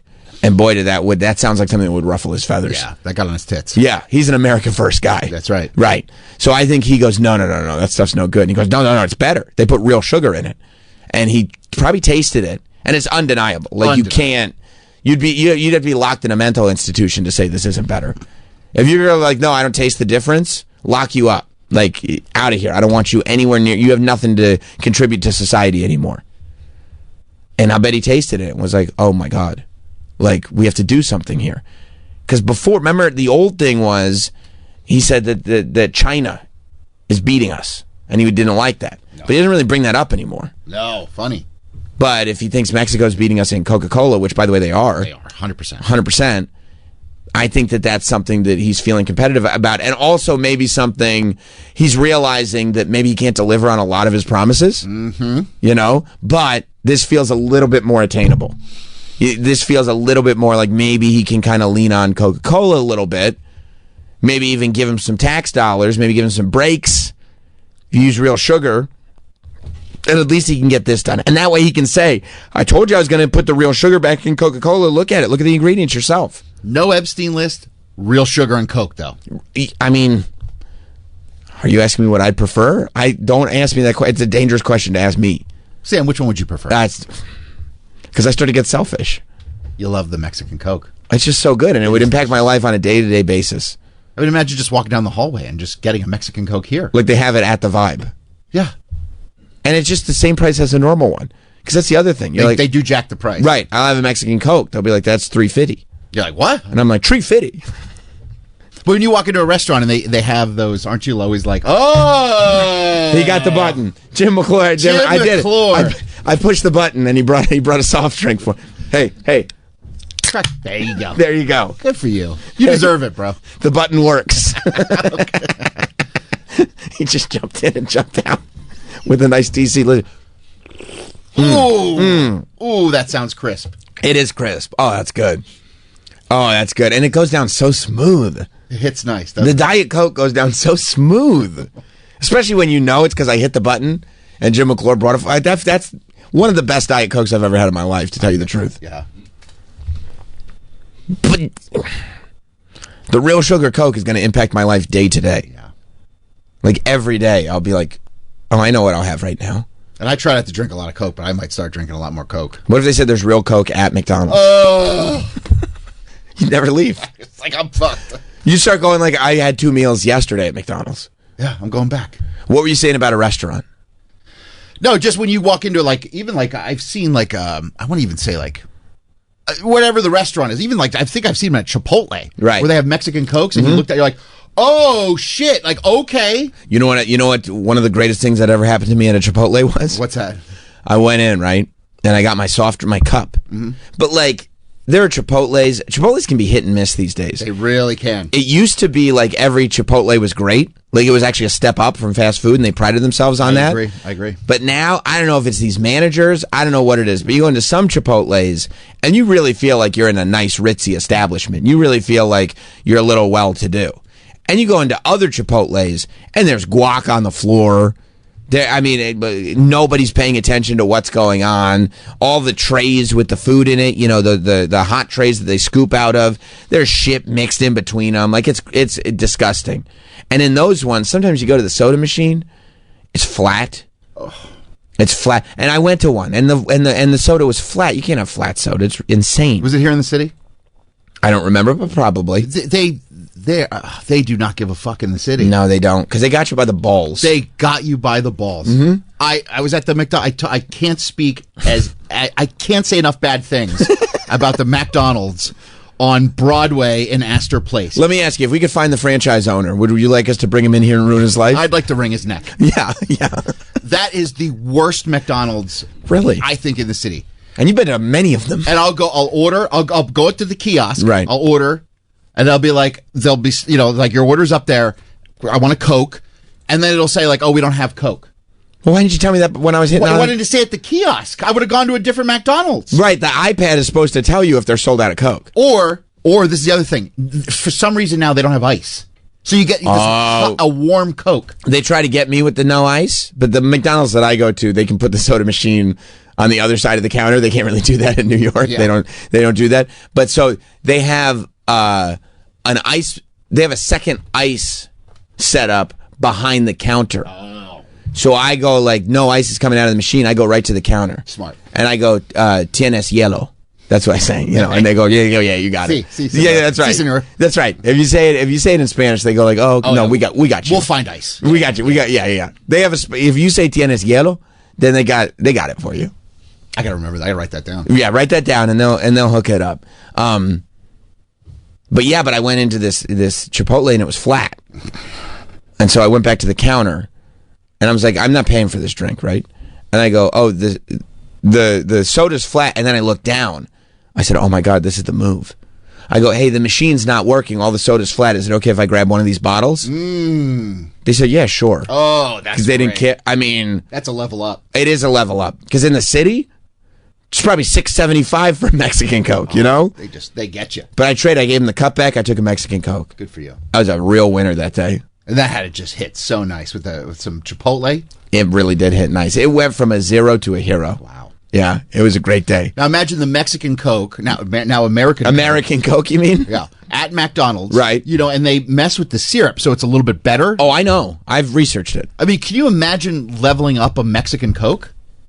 I mean, where it's a little more syrup, but it's the real sugar? Like the combination of American Coke. Yeah. Combination of American Coke and McDonald's Coke in one?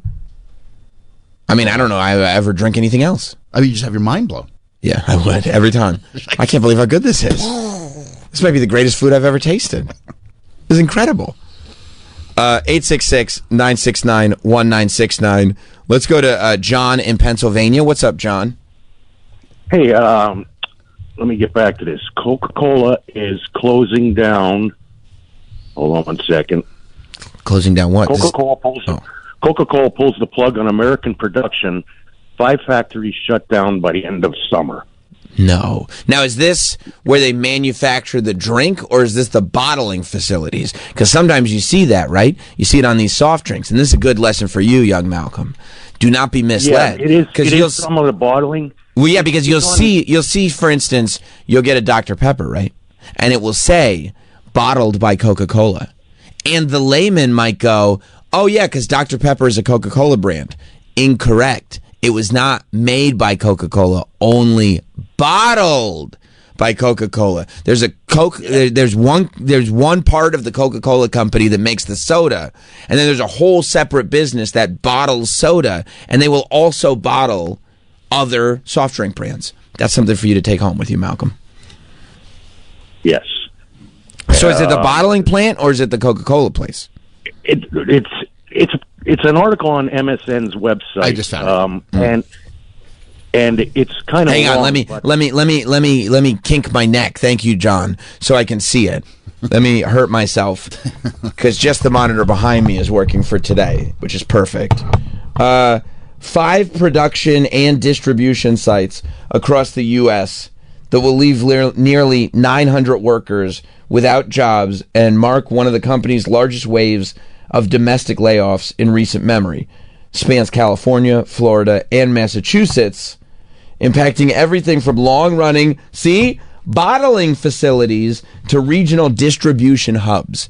Okay, so the drink, it's not where they make the drink. That's where they distribute the drink and where they bottle the drink. Which, I mean, still sucks that they're laying off that many people. Yeah, it's not good. No, it's not good at all. And maybe Trump is going to make a deal to keep them here because I'm sure he's going to want them. He loves Coca-Cola. Loves Coca-Cola. And he doesn't want to feel betrayed by them. And he doesn't want Coca-Cola, going to shit under his watch. That would probably be the worst. He's probably okay with the Epstein stuff. It's fine. But the idea of Coca-Cola going to shit, like that's his thing. Yeah. And he's president, he lets him go. He'll never let it happen. No, not on his watch. No, it's too important to him. You saw the smile on his face on Air Force One when he had his McDonald's and Coca-Cola. He was so happy. I mean, that's how you have a McDonald's. With a Coca-Cola. Yeah.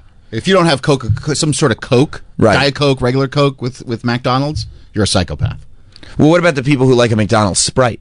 Sprite's okay. Because the McDonald's Sprite is notorious. Like, if you splash a McDonald's Sprite at a window, it'll eat through the glass.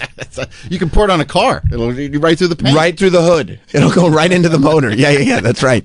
That's exactly right. Yeah, I mean, that's a whole other conversation. The McDonald's Sprite is one of the strongest, most lethal, damaging. It's like sulfuric acid. Yeah.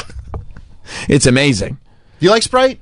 No, not really. When you did that, because you went and had you didn't have the Travis Scott meal. I did have the Travis Scott meal. Oh, okay. I did it as part of my series. Oh, good. Yeah. Did you go with the Sprite? I did. I went with the full You went meal with the as it was intended. Yeah, same. Yeah. And I was like, I'm not a Sprite guy. It burned out my insides.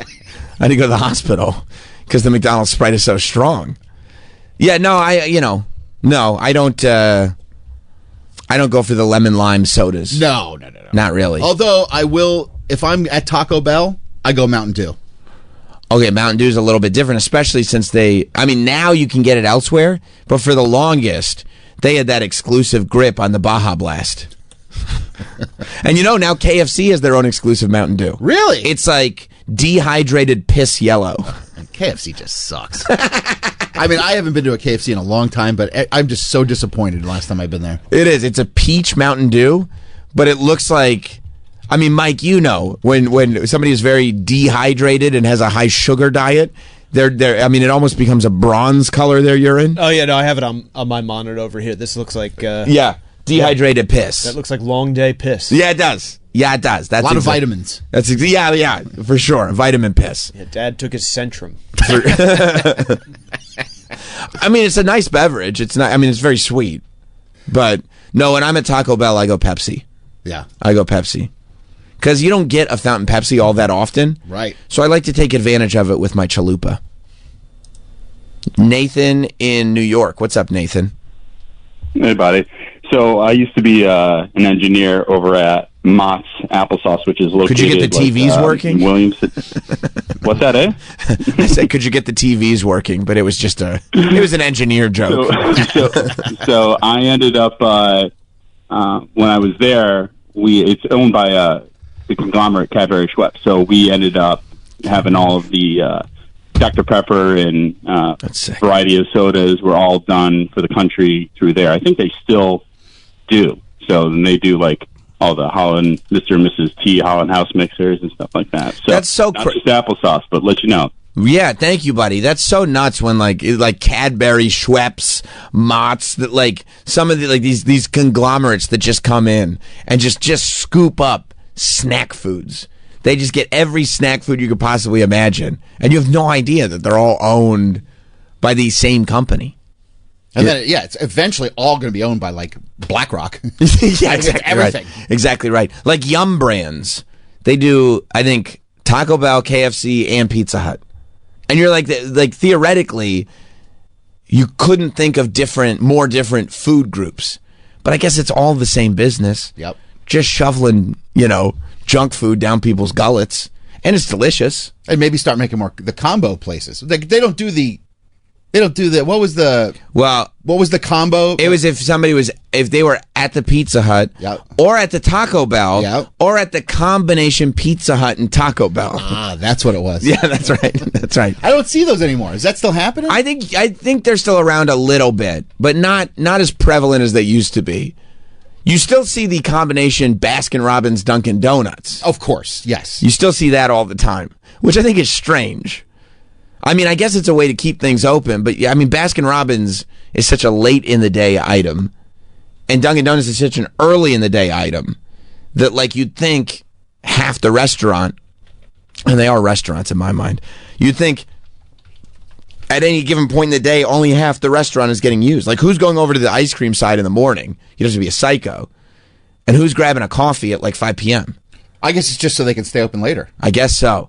And also, there probably is a certain section of the population that goes into Dunkin' to get a coffee and goes, I mean, while I'm here, I'll get a scoop. You know what I mean? Like, What's the difference? Like they're thinking about grabbing a donut, and then they're like, I mean, I might as well get a scoop of Rocky Road while I'm here. Well, that happened to me because I told you I was so excited. You are that section of the population. They, I love Carvel. Yeah, Carvel's great. I love their flying saucers. So I went in one day to get flying saucers, right? And I was like, it's Carvel Cinnabon, and I was like, you know what? I haven't had a Cinnabon in a minute, right? And those are fresh. And then how do you pick between the two of them? I got both. Smart. That's really, really smart. But don't you think now that with like the Pizza Taco Bell combo, like now TikTok, people would come up with like fun hacks? Right. Like you'd get a pizza on a quesadilla. Right. Or something like that. Yeah. Yeah. And I think that they should offer that. Like it should be a secret menu. In the combination. Like even, and those like Baskin Robbins, Dunkin' Donuts, the idea of like getting a strawberry frosted with a scoop of chocolate put on top of the donut. That sounds good. Yeah, that's the move that I would make. Like figuring out how to make those, and you never put them on the menu, but you do leak them on purpose. You know what I mean? Like you hire people to make those first viral videos, and they'll go everywhere. Of course. I mean, look how much success McDonald's had when they were getting people to get on TikTok and say that the Grimace Shake had murdered them. Everybody needed to have a Grimace Shake after that. That's all you need to do. Did you try the snack wraps yet? No. I'm worried. Why?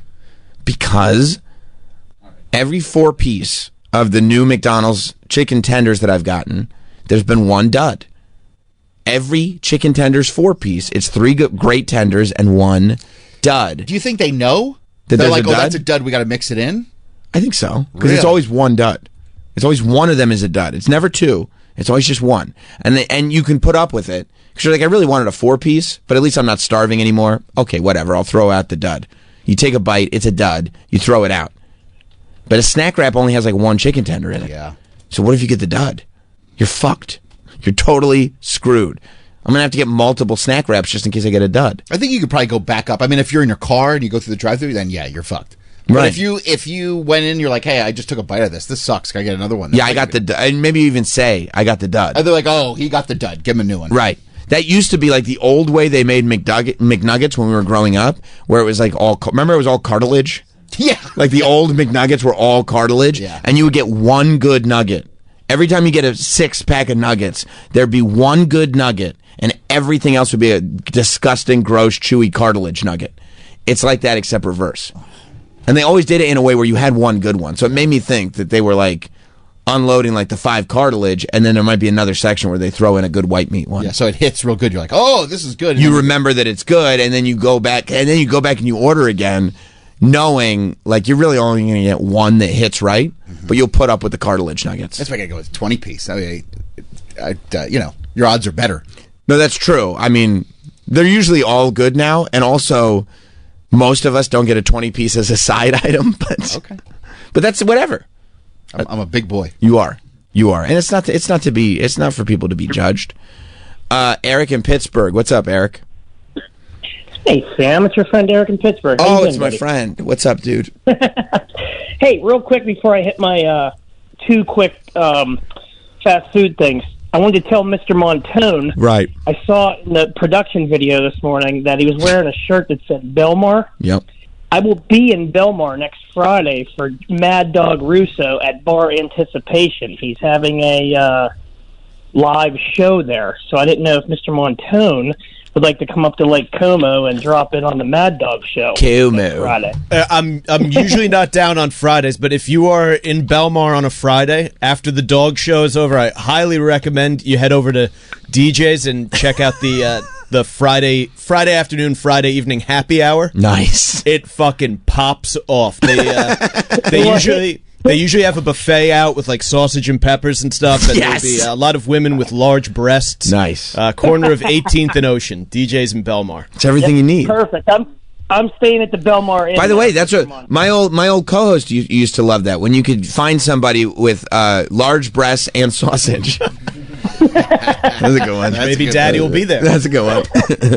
Daddy did love that. Hey, Sam, here in Western Pennsylvania, you know what combo we have? It's weird. I haven't seen a lot of them, but the Long Johns and the A&W All-American Food combo here. You got that in Pittsburgh? I'm more towards Latrobe, which is about 45 minutes from Pittsburgh. Oh. But yeah. I didn't know. I didn't know. Thank you, buddy. That's a great combo. Yeah. I didn't know we still had any A&Ws in the States. I didn't either. Well, you see them all over the place in like Montreal. Yeah, we go there. You have one on like every block. Right. And when we used to go up to Montreal for the festival, we'd be there for 3 days, and it would be multiple A&W trips. So I didn't know they were in the States. Come on in. What's up, dude? How's it going? Good to see you. Long time no see. Yeah, man.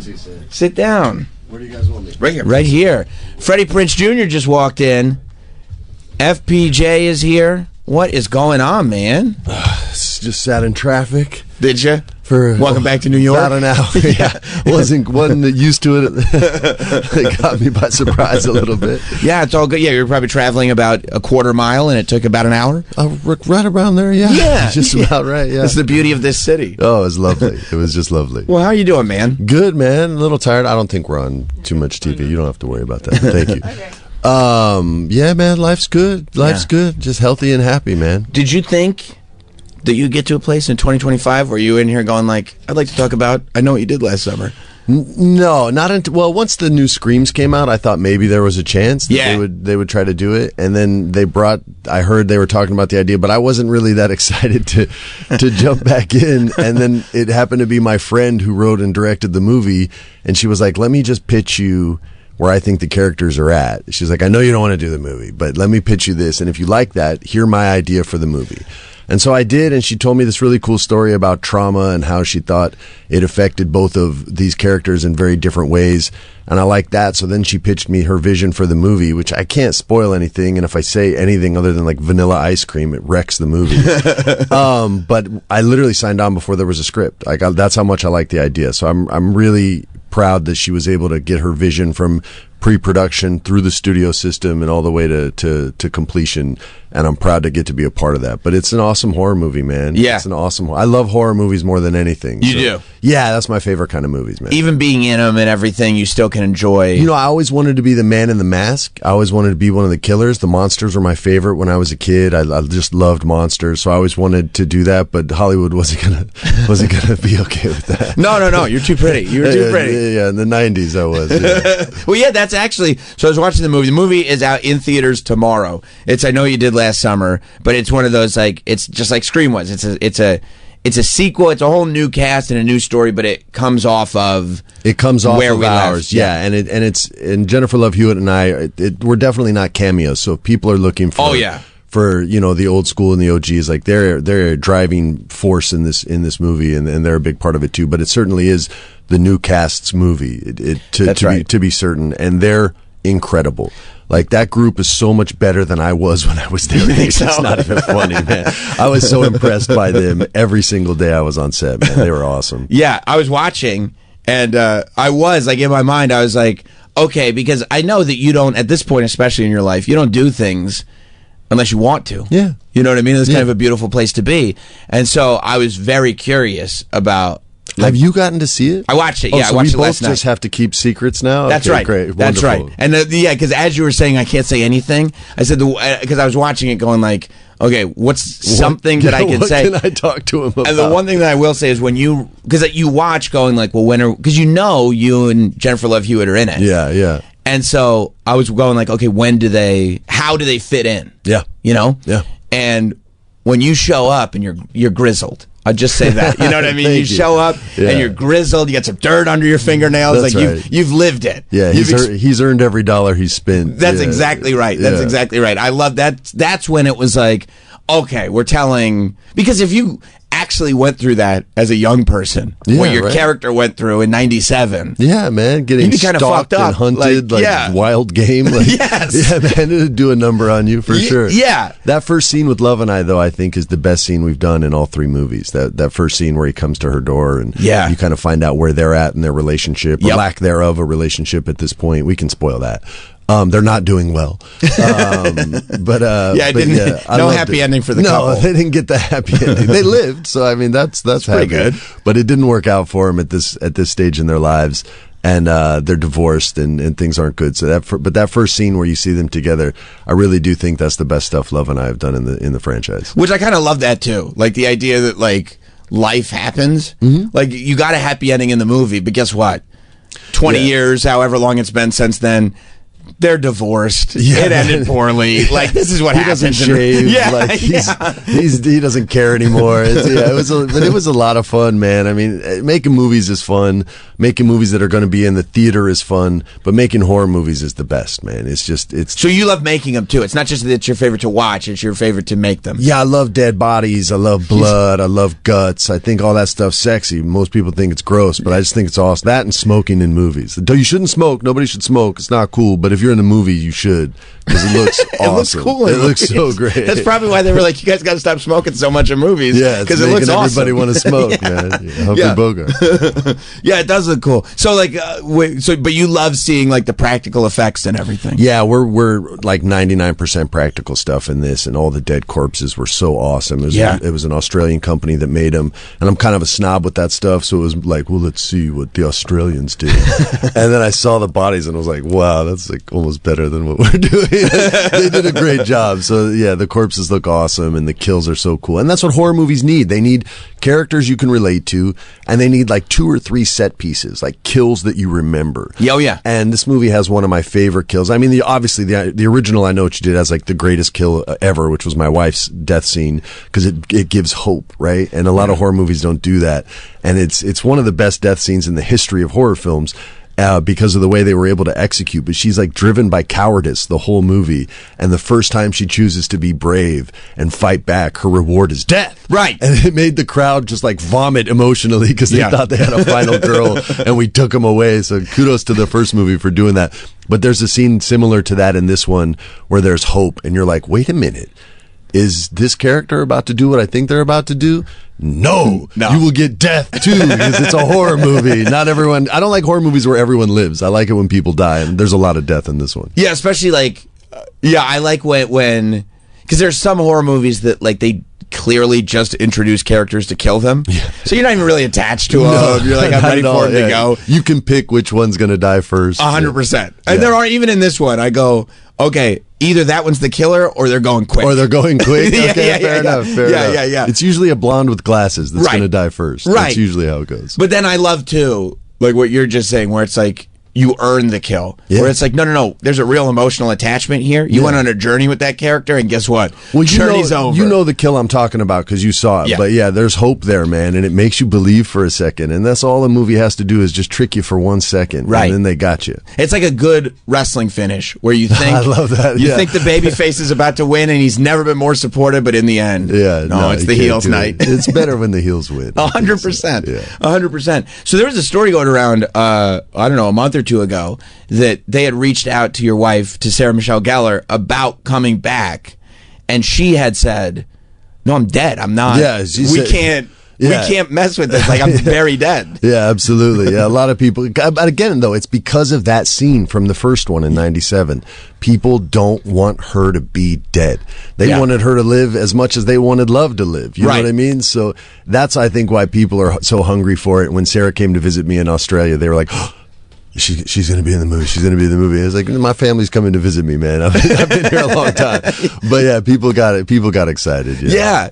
And I mean, I think it shows an integrity to be like, no, like, I know everybody wants me back, but like, that's what makes the kill so good, is that it was a real kill. It was real, man. It spoils everything you built gets spoiled. And it would be a different kind of movie if it was some supernatural, she's back from the dead, like, then it's a whole different movie. And I like this slasher film because there's no I like supernatural horror too, but there's no supernatural stuff. It's just a dude with a hook and a knife and a harpoon gun and everything a fisherman has, and he uses all of it. Right. It's awesome. And he's mad at you.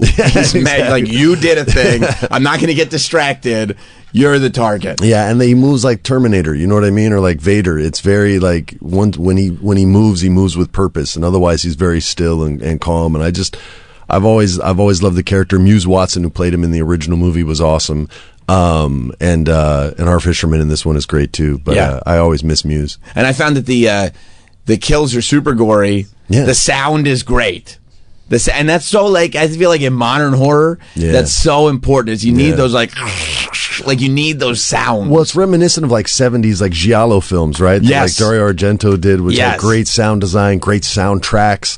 But yeah, all like the heavy boots, the heavy steps, you know what I mean? The sound of the metal on metal, like all that stuff is just so heightened in a horror film. That's what makes people scream and go, don't go in the room, don't go in the room. And you go in the room and then you die. And then you die. Yeah. And then, because that's that visceral thing. It's like attacking you on all senses. Like you shut your eyes, but you know what that sound is. Yeah, man. You know, and that's what, and also like when you're in bed at night and the lights are out and it's dark, you're still, did I just hear that sound? Yeah, man. You know what Absolutely. I mean? It plays into all Especially of if you have wooden floors. That's when you can hear everything. Yeah, man. Yeah. Do you get reflective when you do stuff like this? When you're like, okay, you're at a point in your life where you're revisiting? Because I mean, the run that you had in the 90s going into the 2000s was so, I'm sure, massive and life changing for you. Yeah.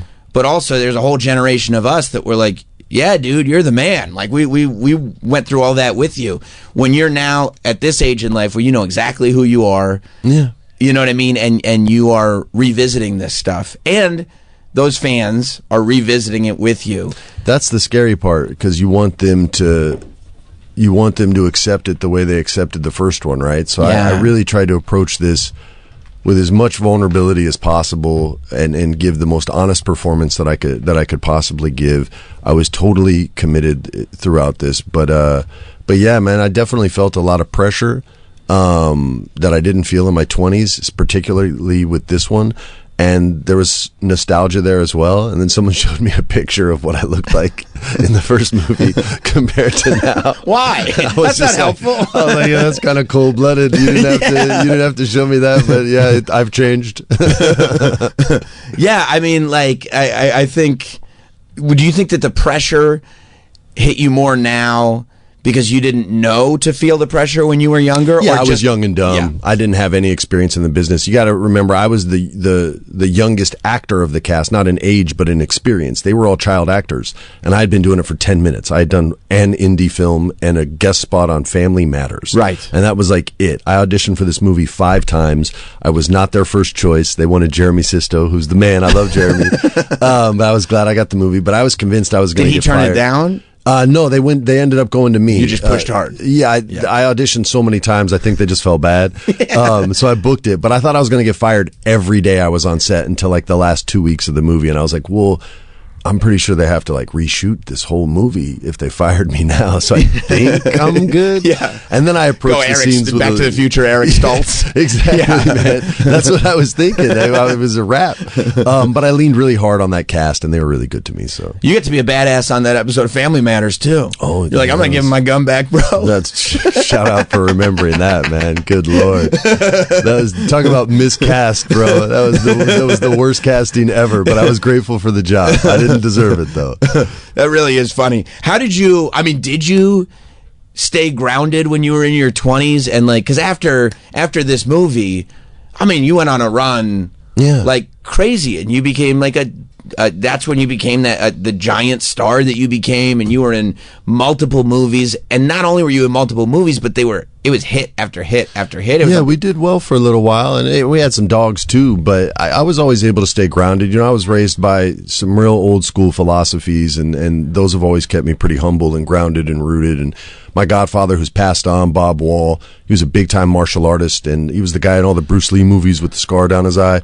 Like, he helped raise me, and so a lot of those martial artists help keep you humble, because if you get wise, they'll smack you. Yeah. And so I always tried to stay focused and grateful, and just kind of ride the wave as long as it would take me. You know, I'm a surfer at the end of the day, so it's always just how good is the wave? Let's ride it and find out. I'm not going to sit and wait for the perfect one. I'm just going to ride this one. And so that's what I did, man. And I guess the fact that you weren't a child actor going in, you were like a guy who had done martial arts. I think that's a great point. I know a lot of child actors, and by the time they were, you know, in their 20s making it, they were so cynical by the business at that point that they were almost 50-year-olds, right? Right. And so it changed the way they dealt with stress. It changed the way they dealt with pressure. And for me, it was just kind of brand new, and I was too young and naive to know all the ins and outs of the business, and all I had was discipline. That was what I leaned on. Yeah. And so I didn't have to go through a lot of the pain and struggle that young child actors did. Thank goodness. And you had a pretty normal life? Oh yeah, I grew up in New Mexico, right. man. Like there was no Hollywood, there was no cameras around me, man. We were just riding dirt bikes and doing dumb stuff like breaking bones, doing that stuff. And I think that's important though, because then when you're like whatever, 20 or however old you are, when you start acting, you know how different this is from real life. Oh yeah, man. Right? It was night and day. I literally was like, they're renting me this house, like, and it wasn't that nice, but for me, like, crazy. It was nice, right? Yeah. And so I was like, could I like get a surfboard? Is there, because we were by the beach, like, oh, we'll get you one. I was like, they'll get me a surfboard. Yeah. Like what? And I would talk to Sarah. We were just friends then, and she's like, the worst they can say is no, so ask. And I was just like, that sounds hardcore to me. And it was so normal for her because she'd been in the game for so long. Yeah. You know what I mean? But I got a surfboard and I got to go surf almost every day on that movie. How long after that did you and Sarah like connect in the way that would lead to a relationship and a we were family? Friends for probably like 2 years, a year and a half, 2 years of just hanging out after that movie. And she wasn't my type and I wasn't her type. Like, so I never assumed anything would happen. So it was easy to be friends. And then one night we had a couple drinks of sake, and that'll do it. And that did it. And it turned into a date instead of just friends hanging out, man. Yeah. And we've been together ever since. That's kind of awesome. Yeah, it worked out, man. The friend thing, I think, is, for us anyway, it worked really, really well. There was a lot of trust involved before we ever kissed, so she knew what kind of guy I was going in. Right. And you kind of know when you're friends like that. You know when you're being honest with each other. You know you can be comfortable with each other. Exactly. There was no getting to know you period because we'd already gone through all that. Yeah. So what was it for you? What did you enjoy most about being back on And I Know What You Did Last Summer Set? I'm friends with the director, right? Right. And I know how hard it is to make a studio movie in the modern world where they're all owned by corporations and you have to get notes from people that haven't even read the script sometimes or notes from people about the movie who haven't even watched the movie yet. Like it's hard to make a movie in modern times. It's just the way the business is now. Yeah. And to see her bring this vision to fruition, so to speak. That's the right word, I think. Yeah. To complete this journey and maintain her vision throughout. Like, I was so proud to be a part of that process. And I was so proud of, it sounds weird to say I'm proud of her. I'm not her dad, but I was impressed by what she was able to do. And then being with that young cast was just, it was so humbling and inspiring because they're hungry. Like I was saying earlier, they're not cynical yet. They weren't child actors. So they're like, hey, what, the business this, the business that. And all of a sudden I'm like, yeah, the business this, the business that. You know what I mean? And you get to kind of vicariously live you through lose them. some of your cynicism and you find that inspiration when you were a young actor. And I really fed off that a lot, man. That's really cool. Yeah, because you had taken a break for a while from acting. Once we had a baby, took a break, worked for WWE, took another break, and then once my daughter had an interest in acting, started going back, and so I could kind of be an example and show her, and that was a couple years ago, and then this is the first movie I've gotten to do that'll be in theaters. I did like some Netflix stuff and things like that, but this is on the big screen, which is why I got in this business in the first place. I just love making movies, man. I know how hard it is to get up and go out and spend $50 on tickets and overpriced popcorn and drinks. It's the best. But horror movies, I feel like, bring people together because you can yell and scream and have an experience. It's like the Rocky Horror Picture Show, minus 100%. throwing bread at the screen. Right. So it's just, I love horror movies for that reason, and they tend to get people out. So I really hope people go out and see it. Yeah, and having your family see you on the big screen. It's like, see, I told you these because they all have seen, like, that's a good point because they've only really seen my stuff on TV. But by the way, like, the original I Know What You Did Last Summer is no longer scary. Like, for the generation that saw it, they loved it.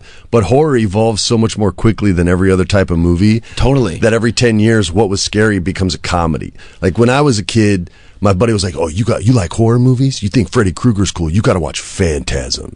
And so I was like, "All right, let's watch Phantasm." And I'm watching. I'm like, "Man, this isn't scary. This is funny." You know what I mean? Because it was in the 70s. It was like 79, I think, 81. It was just right. It was right in that time frame, and it just wasn't scary. So my kids saw it. Saw is the movie that made I Know What You Did and Scream not scary anymore. That's right. Because then it evolves even more and more and more every 10 years or so. But yeah, man, they laugh at it now. They laugh at the kills instead of gasping. It's very weird. That is true. And horror, I feel like, and it's always that same loop where it's like something about it, just 10 years passes and it becomes cheesy. Yeah, and because it gets diluted, right? Because everybody, the studios see the one movie that made money, right? And they go, we need a movie like that. Right. That's what happened with Scream. Scream. We need another Scream. Okay, here's I Know What You Did Last Summer. We need another I Know What You Did Last Summer. Here comes Final Destination. Like, right. So and then eventually, after like the first 3 or 4 get made, they start getting diluted because the audience is very familiar with that style, that look, that script, these actors, and you want something new. And then these writers and directors are just psychopaths, and they all want to outscare the guy that scared them when they were a kid. They want to do better, and so they come up with these crazy ass ideas that just drive people wild, man. Yeah.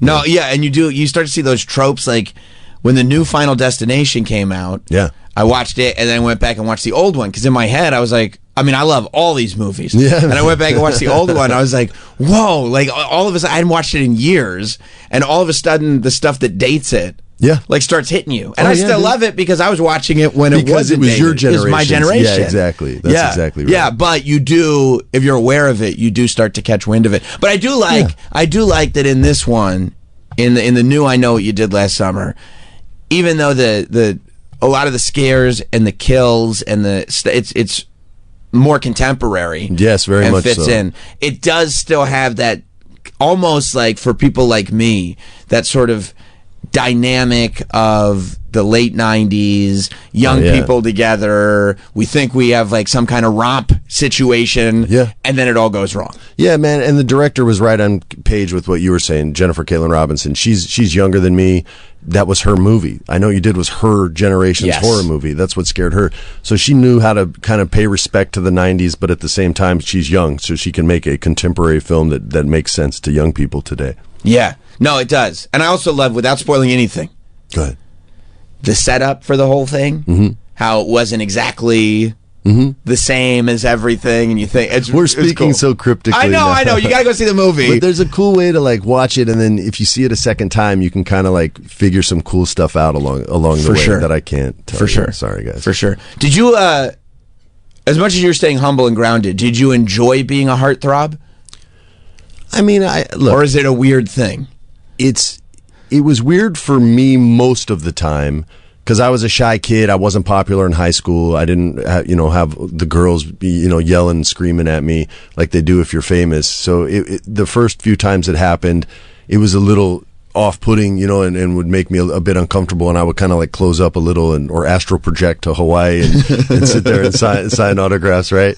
But I appreciate getting a table at a restaurant, that's hard to get. That was like, oh, I can eat anywhere? Oh, that's cool. I don't need to wait 6 months to get into this place. So that part was cool, but for the most part, it made me pretty uncomfortable because, like I said, I just wasn't that guy in high school, man. Right. I was not smooth. I did not have girlfriends left and right. I had like 2 girlfriends through all of high school, and that was it. Bro, it is so funny that you just said that you project to Hawaii, and that was back then, because I feel like it was like a couple of years ago. I forget what we were talking about, but you hit me up to be like, look where I am right now. It was Hawaii. It was Hawaii. It's still your safe place. It's your spot. Totally. Like you're just like longboarding in Hawaii. I'm telling you, man. When I get old and fat, that's where I'm going to retire to, and I'm just going to eat bananas all day and surf and catch sunshine and kick back. Do we still have aspirations about getting back into the professional wrestling space? Yeah, man. After the fires, I had to kind of put that dream on hold for a little bit. Oh, of course. And we moved, and so my wrestling money went into a new house money.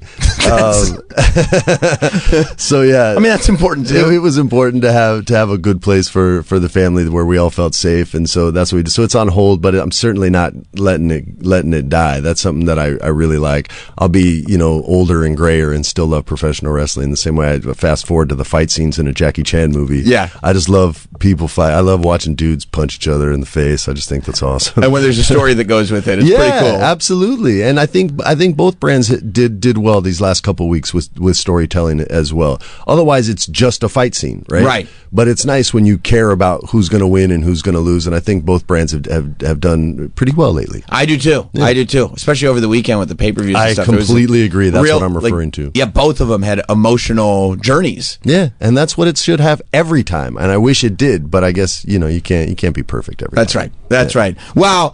Freddie Prinze Jr., you're the man, dude. It's so good to see you. I Know What You Did Last Summer is in theaters tomorrow. If it's your generation, you're going to get a kick out of it. If you're younger, it's really well done to the point where it's gonna hit people differently where it needs to hit them. You know what I mean? I think so, man. Yeah, I appreciate you having me on. I know you kicking me out of here, but I always wish we could talk longer, man. I enjoy our chats. I got the wrap-up signal from this guy with the braided beard right there. You don't mess with a man with a braided beard. No. He's a big guy. He's got tattoos up and down his arms. If you're telling me it's time, it's time. Thank you, man. No, my pleasure, man. We'll be right back. Stay there. We will be right back. The Sam Roberts Show.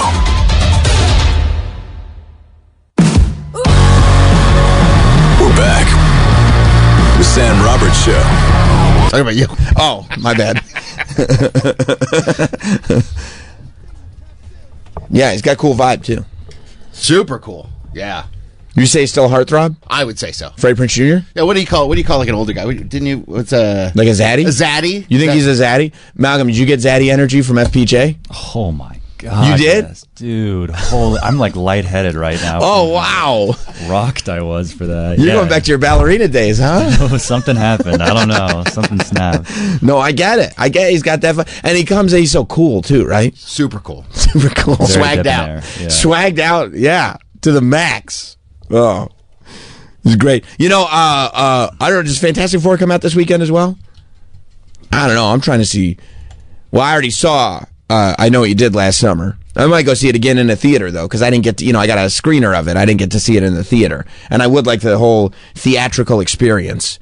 And I still got to see Superman, too. So I don't know. I don't know if I'll have time to see everything. 24th. Okay, so, yeah, that's next weekend then. Fantastic Four is next weekend. But I don't know. I actually DM'd you, Troy, the tweet. I don't know if you saw, but they're doing a special promotion. This is true. This is not like they're doing a special promotion with Fortnite, so that you can have your Fortnite characters. On Fortnite they all have skins, so you can have your Fortnite characters dressed up as different sort of pop culture stuff. They did like Squid Games skins where you could dress them up as characters from Squid Games. I think at one point there was like a Travis Scott skin, so that way you could play Fortnite and you could dress it up as Travis Scott. You look like Travis Scott. So now it says we have the Fantastic Four, and it says here that coming to Fortnite, this is not coming to Fortnite is the Fantastic Four skins. That's great. Which you want was there no other way to write it? Because it really they had to know. It says, the tweet says, Fantastic Four skins are coming to Fortnite. It's one of the most wanted collabs ever. And it's like, whoa. Don't worry about that second sentence. What was that first sentence that you said? How are the four skins? Oh, they're fantastic. Are you saying we can put a little hat or something on the Fortnite characters? I'm not 100% sure what you mean.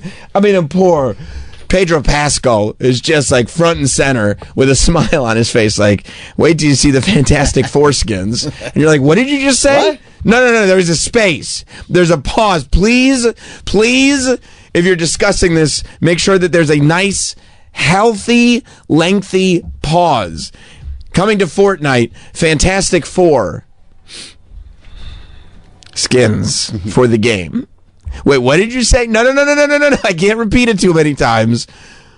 You would think like in a marketing room or something, they'd go like, we have to figure out a different way to say this. We can't, because they are skins. I don't know if we can rephrase skins. That's what they're called. It'd be like not calling something an album. Like it's an album. That's what it is. And they are the Fantastic Four. Can we say skins of the Fantastic Four, or is that no? That's a little too wordy. Can we just list it maybe? Like Mr. Fantastic skin, Invisible Woman skin, Human Torch skin, The Thing skin. I don't know. You want something that rolls off the tongue. You want something that hits you with a headline. Or maybe they just knew it and they were like, this is going to be great because we have plausible deniability. But who's not going to want to talk about this? Who's not going to want to mention it? Mom, can I have Fortnite bucks? Why do you need Fortnite bucks for? Oh, I want to get these foreskins.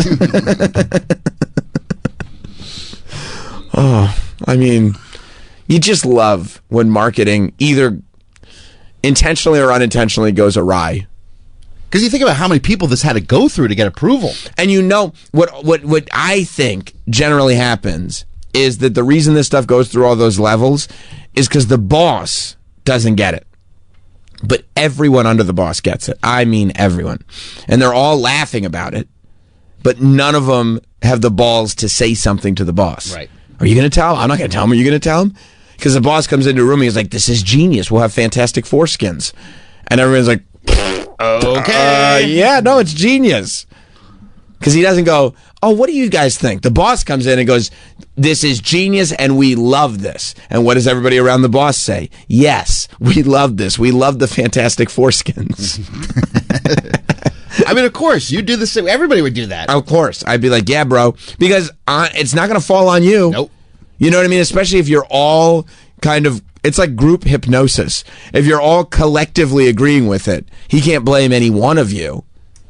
And not to be the one person who steps forward and goes, hey, that thing that you think is genius is actually stupid and you're kind of stupid for not seeing it. You don't want to be that guy. No. Because even if you're right, he'll also think you're a shithead for the rest of the time that you work there. That's right. Like, you're done. So you might as well just giggle at it with everybody else and realize, and that's also, not only would I not say anything, there'd be a big part of me that's like, oh my God, I think they're going to do it. I think they're going to do it for real. Like, I would want to see it happen. Of course. Like, if you were like, if let's say, Sirius XM was like, we want to do a channel dedicated to Richard Nixon. I'd be like, I mean, that's weird, but okay. And they're like, yeah, we're going to call it Dick Radio. I'd be like, okay. Good idea. Great idea. And then what did I do? I talked to you guys about it, and I go, oh my God, don't say anything. I think they're going to do it. I think they're really going to do it. Just gas them up. Tell them it's a great idea. Tell them it's a great idea. Oh, it's a great idea. Yeah. Keep doing that. Keep doing that. Yeah, exactly.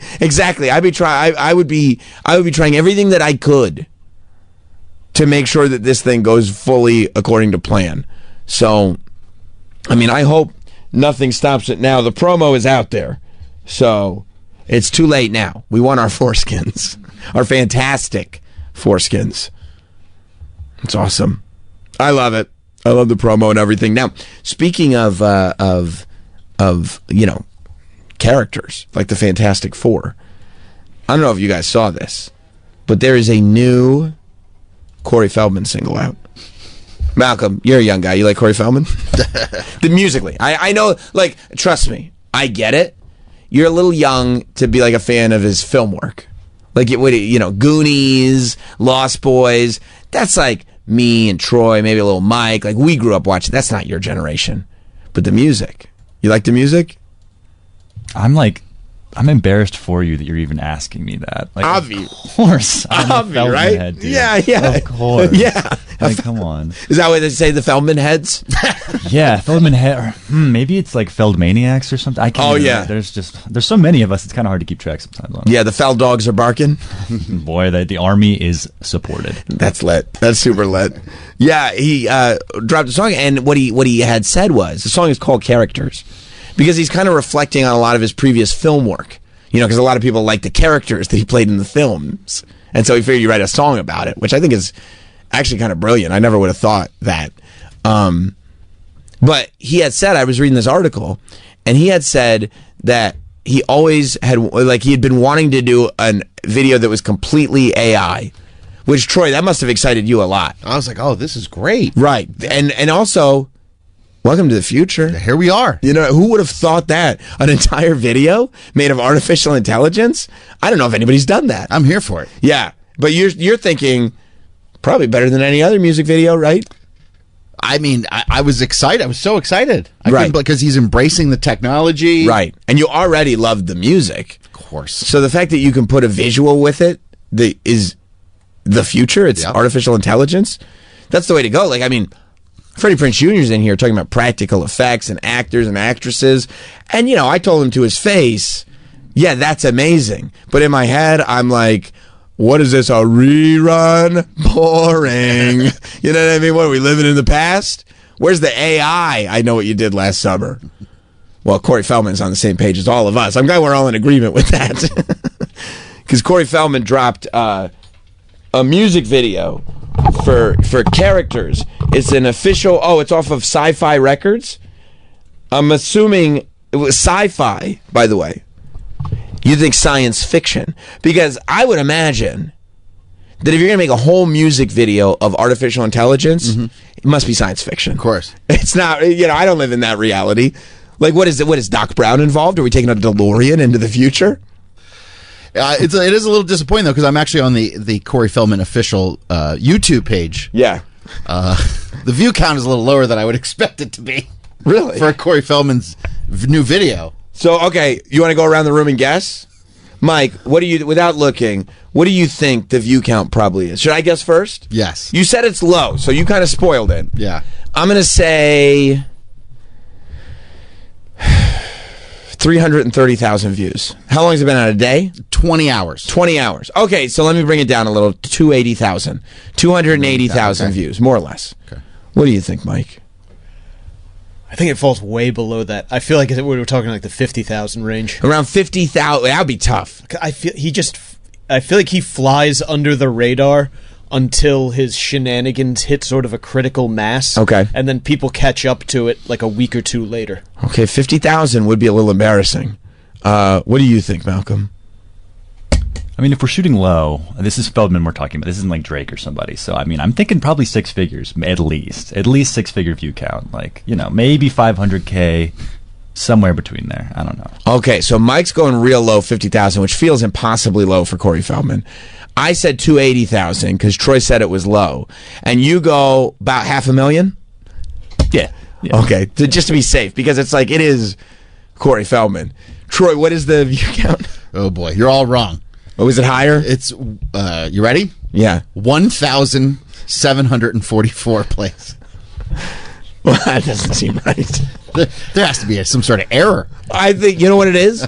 Sometimes YouTube, like, it takes a minute for the actual view count to catch up. Oh, I got you. I think that's what it says 1,700. It's delayed. It's just a little delayed. We'll probably get more closer to Malcolm's number. Maybe even before the show goes off the air, I think. It'll all just pop up. Usually that's what happens. I think that's what happened with Kendrick's song from last summer. Oh, yeah. Like, at first it said 1,700, and then it was like... It caught up. Millions. Millions, yeah. But yeah, it says Sci-Fi Records. And like I said, you think science fiction, but... it's not sci-fi with an S. What's that letter, Troy? Sci-fi with a... C. And what does phi start with? F. CF. Corey Feldman. Do you think he started his own imprint label? Yes, I do. I think Corey Feldman used his own initials, but it's a play on sci-fi, because he's thinking, he's more 3008, and we're a little 2008. No, you're right. You know what I mean? That's a good point. Yeah, he's living in... See? Mike just had an idea. He said, maybe. All right. Oh, yeah. He's, yep. Yeah, it's his own imprint. He has, wait till you see how nice their website looks. Oh, wow. That's very nice. Oh, yeah. Welcome to the Corey Feldman store. It looks like, see, this is a very smart thing. A lot of people, they'll hire like artists and stuff like that when there's really good clip art out there. You know what I mean? Yeah. Like, some of the clip art is so good that it's almost like, why wouldn't you use that? I know he went as far as to have AI in his video. You think you could design some graphics in AI? Well, yeah, but the clip art is already so good. It's almost like a lot of people don't see the forest through the trees. That's right. And Corey is like, no. We're living in the future. We need some clip art. Oh, that's a cool... First of all, it says it's a signed 8x10, but it is a square. Yeah. Which makes it tough for me to understand how that can be 8x10. That looks more like 8x8 or 10x10. I mean, not to mention he's wearing a velvet jacket and a top hat. He looks like Willy Wonka. And he kind of has his hands out like, huh? What? Look what I did. Can you believe how outrageous I am? Oh, look at that. An 8x10 that is a square. Only cost $75. That's it. Wow. I kind of want one. I do too. Look at the Corey Feldman store is hot. It's hot. You got signed books. The soft cover is $125. The soft cover is $50. Unsigned. Unsigned. Oh, I see. It's 125. Okay, so the 75 that you would have to pay for the 8x10, what he does is he charges $50 for his book, Choreography, because that's true. That's the name of the book, Choreography. Because I didn't know this. Did you know Choreography is out of print? I didn't know that. I mean, the demand must have skyrocketed then. Like, I can't believe there's not a third or fourth printing. My mind's blown. Maybe it's a supply and demand type of deal because now it's $50 for the book. How much was the signed 8x10? It was 75. What's 50 plus 75? 125. That's how much the signed book There is. you go. So there you go. The signature itself. So really, that 8x10, the picture is free. The signature is $75. Yeah. Wow. Wow. Yeah. He's look at this is quite the website. Yeah, he's doing great. It's a picture of a vinyl record. Yeah. You hit store like nothing happens. Oh, okay. What a tour. Tour. Oh yeah. There we go.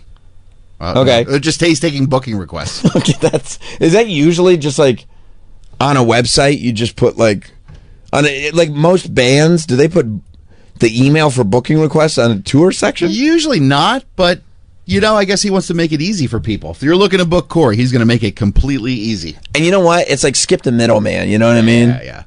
Like people don't figure that out. That's why you use AI. You skip the middleman. It also or has clip art. His legal representation listed. Oh, is his? In case you wanted to file a lawsuit against him. Oh, look at that. Yeah. So his lawyer books his tour. That's great. Is that great? Yeah. I mean, you're in the music industry. Weren't you just in another commercial? Yeah. That's crazy. Did your lawyer hook that up? No. We have a sync agency. Oh, that's weird. I don't know what that is, but you should just use your lawyer to... But maybe he just has like the one-stop shop. Yeah. Yeah. Imagine having a lawyer that also is a concert promoter. That's sick, dude. I'm not surprised. Do you have a lawyer? We do have a lawyer. Does he promote the shows? He doesn't know. You are getting... I know, we're they're getting hosed. Yeah, they're getting you every way from Sunday. Wow, that's smart. That's really smart. And then what are those? Oh, yes, Funko Pops. Oh, he hasn't... I remember when those Funko Pops came out. Looks like he hasn't moved all of them yet. I know that they were... He has a stockpile. Why are you laughing, Malcolm? I'm sorry. He hasn't moved them. You know what I mean? They haven't moved... Well, they were limited edition. Yeah, it says limited edition. That even says original exclusive, one of a kind, signature series Corey Feldman. I mean, if it's one of a kind, how many should be in stock? One. It's just weird that that's still sitting there.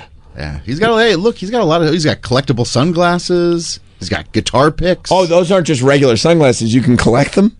Yeah. Oh, wow. He's got. Look at this magazines.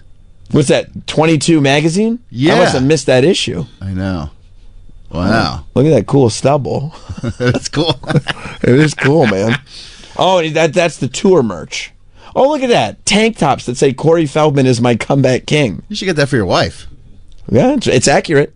It's accurate. I give her that tank top, and she go, well, the one thing I can't do is sue you for slander. Oh, look at that, like those cute, like 70s, like booty shorts. Booty shorts. Yeah, your cheeks will hang out the bottom. That's great. Oh, they have children's merchandise? Oh, yeah. Or kids too? Oh, or is that just kids too, like his cause? I see. Oh, yeah. I see. Okay. Well, that's huge. And what I love about this is like you have this foundation, and it's like you have the option to rest on your laurels. And he said, not me. No. Not Corey Feldman. No, I'm not going to just sit here and try to sell these 3 Funko Pops. I'm not doing that. Nope. Most people would. Not me. I'm not looking for people paying $80 for a Corey Feldman Funko Pop. Nope. A lot of people would, and they make a great business out of that. And yeah. I could. But I got AI to deal with. There's about 1,700 people that are dying for me to put out an AI music video. And he did, and it's called Characters. It's called Characters. Should we give it a watch and listen? Sure. Okay, because I haven't even heard the song. Well, by the way, the article, he says that this is a kind of like an homage to the Beatles, and he aims to honor the Beatles with this one. Oh, that's great, because I think the Beatles were just wondering, Paul and Ringo, I think were just on the phone wondering, like, what's up with Corey Feldman never honoring us? What's Corey doing? Yeah. Is he going to do another record? And Paul's like, Ringo, how did you get this number? You think Ringo reached out to Corey going like, hey man, I appreciate the homage. Appreciate your tipping your hat. It's also very like, I would never have expected that. You don't hear that a lot in music. To have a musician say, you know who was an influence on me? The Beatles. The Beatles. When somebody says that, I go, this guy goes deep. Wow. Wow. All right. You ready? I'm prepared for this to be a little outside the box, I will say, but I'm down for the art. To be the Beatles, you still go, this is Oasis, and you go, oh, I hear the influence. That's what you would say. Sure. Not like, I mean, he's literally, like, for some of the songs, he's got a British accent. Well, maybe he's kind of like, Green Day has a British accent. So maybe he's kind of like, well, they did it. Right, but that wasn't an homage to the Beatles when Green... And I think Green Day is more like, they're more like the... Cockney kind of... Yeah, and that's more of a punk. Punk, yeah. Because so much punk came from the UK, they think that, But to go... I like that he's pointing out, though. You might not pick up on this, but I was influenced by the Beatles on this. And he kind of did make it kind of a little psychedelic. He did, which I think was important. And so far, it just looks like pictures of him as a kid. I didn't recognize any of them from any, like, movies or anything. I feel like the one was this one. He was in the what was the baseball That's right. Yeah, I don't remember what the movie was called, but it was a TV show, wasn't it? Yeah, whatever it was. It was like Oh my God, I'm drawing a blank. Also, the AI of him, like the lip sync is off. Very off. yeah, you noticed that too. Yeah, I mean, that's why you kind of sometimes you can use AI, but you can also kind of go in and fine tune it a little bit. Bad News Bears. That's right. I forgot he was in that. Right. 79 to 80.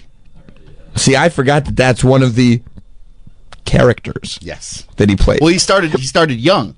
That's right. He's a child actor. I mean, I feel like ChatGPT could do a better job at making this video. You're not impressed with the AI. Well, You're an expert in... Well, I wouldn't say expert, but I'm enjoying seeing AI stuff. Right, and making it. It's getting pretty good. You're saying this is not that? You probably went like the budget route. What makes you say that? The website? The website, the lips are strangely moving. And way off. I mean, those baby videos with like Trump and Theo Vaughn, like they look so much better. I mean, I'm still not convinced that they're not just babies talking. That's right. Like, I think somebody might have put a baby in a Trump wig and a suit. I think you're right. Because they look perfect. But this is also, this is a interpretation. Oh. You got to let the artist do what the artist is going to do. Okay, so now we've gotten past Bad News Bears, and we've gotten to that first hook. I don't know what are these? I don't even know these other... I guess I'm not overly familiar with his young career. No, I really think they're just pictures of him when he was a kid. Oh. Like, because, I'd like to think I'm a little bit more familiar. It's good, though, that the song is 5 minutes long. 5 minutes? That's my goodness. That's a good length for a song. A lot of Beatles songs were 5 minutes long. Yeah. Ooh. All right, let's see. Because I'm looking at the levels and it's distorting, but I'm not distorting the levels. I honestly, I was going to send McClure an email about that. I think that Troy maybe started tuning out to Corey Feldman around License to Drive. That's the last one. But it was a good one. That was Heather Graham. Graham and the two Corys were together. Yeah, that was a good movie. But that was the end. I would say so. I'd say so. Yeah, because now he goes into his weird Michael Jackson phase. Yeah. Which I wonder if we're going to get that. True. You got to go when it is time to go. Do you think he had AI write the song too? You know what? I wouldn't be surprised. You don't know when it's time to go, but when it's time to go, what do you got to do? Got to go. That's it. ChatGPT, write me a... Paul ever wrote anything as good as better bait that hook? Because when you're fishing, you know what you have to do. Bait the hook? Oh, you knew that. Oh, okay. All right. That is. Yeah, but even him singing? There's something so Corey about, you better bait that hook. That feels very Corey to me. And it doesn't feel like there was a second draft. No. Corey gets it right the first time. He's one take Sinatra. Yeah, he is. We got it. I finished it. Does he not want other musicians to get jealous of all his positive comments? Is that what he's thinking? Oh, Corey, what are you doing, buddy? How about giving it a quick preview before you hit? I mean, you can still cut. Like, that's why they call it cap cut. Because you can do captions, but you can also cut it. He probably, I've had this happen. Okay, go ahead. There's probably like a little piece of something like at A the frame. end, and you just hit like export or whatever that CapCut, and then it'll just keep that little piece, so it thinks that's the end of the Right, you cut something and maybe you put it at the end of your project, Right. Because maybe I'll deal with this later, but then you end up it's just like one single frame. You don't even deal with it, but now you don't even know it's there because you're not zoomed in that much, right. And he accidentally And then export, and he just hit upload, and then he walked away. He uploaded it, and he walked away. and then he's like, "Oh, good, it's done. Export it. Let me upload." Yeah, Yeah, let me go about my day. yeah. Now it's up. Wow. Wait, you go in? Can you edit now in YouTube? Yes. So he could fix this, and it doesn't change anything. No, you can cut off the last 30 seconds. It's not tough. I can show him how to do it. Corey, if you're listening, buddy, hit up Sam. He'll help you out. It's been up for 20 hours. I mean, yeah, I mean, it's just, you just go in, there's a cut tool. You know, you can't do like fancy editing, you can't replace the video, but if it's just a problem with the fact that you left 30 seconds of dead air at the end of the video, yeah, that's very, you just chop it off. And then it gets deleted from YouTube. It's no problem. Well, maybe, unfortunately, Corey will never know because he has his comments disabled. I'm sure people would have commented. I would have left a comment. I would have too. Just show him exactly where it is inside the... Yeah. Oh, that's not good. I wonder if he's got like, I love it like when you have tech guys who resent you. Mm-hmm. You know what I mean? Like I wonder if he's hired a kid to do his editing, but the kid kind of thinks he sucks. Yeah. So he's like, fuck this guy. I'm not even going to tell him there's 30 seconds of dead air on the end of this. Yeah. Upload it. Nope. Okay, you want me to upload this? Fine. We good? Yeah. Good on this version. Okay, fine. You told me to upload it. Like I refuse to use my brain or any judgment. Right. Because fuck you. Fuck you. You'll look like the dickhead. Yeah. I'll bet he asked for one of those Funko Pops, and Corey said, no, it's $80. Yeah. And he was like, okay. Can all you right. sign it for me? Another $75. That's $75 for the signature. But I'm uploading your shit. Nope. No. Okay, good. Then I'll just upload it then. Fine. No problem. He goes, I pay you to upload my shit. You can use that money to buy a Funko Pop. Oh. Guys, this has been great. Thank you for joining us today. Don't forget, at noon Eastern, we'll go live over on SiriusXM 156, Pro Wrestling Nation 24/7. And, by the way, for the first time in a couple of weeks, new episode of Satisfying. Up on YouTube, and the audio is on the SiriusXM app. So if you're looking for something to do between this show and the wrestling show, you can listen to Satisfying. We'll see you all on Monday. Have a good one. This has been Sam Roberts Show. If you missed anything or want to hear it all over again, check out Sam Roberts Show on the SXM app.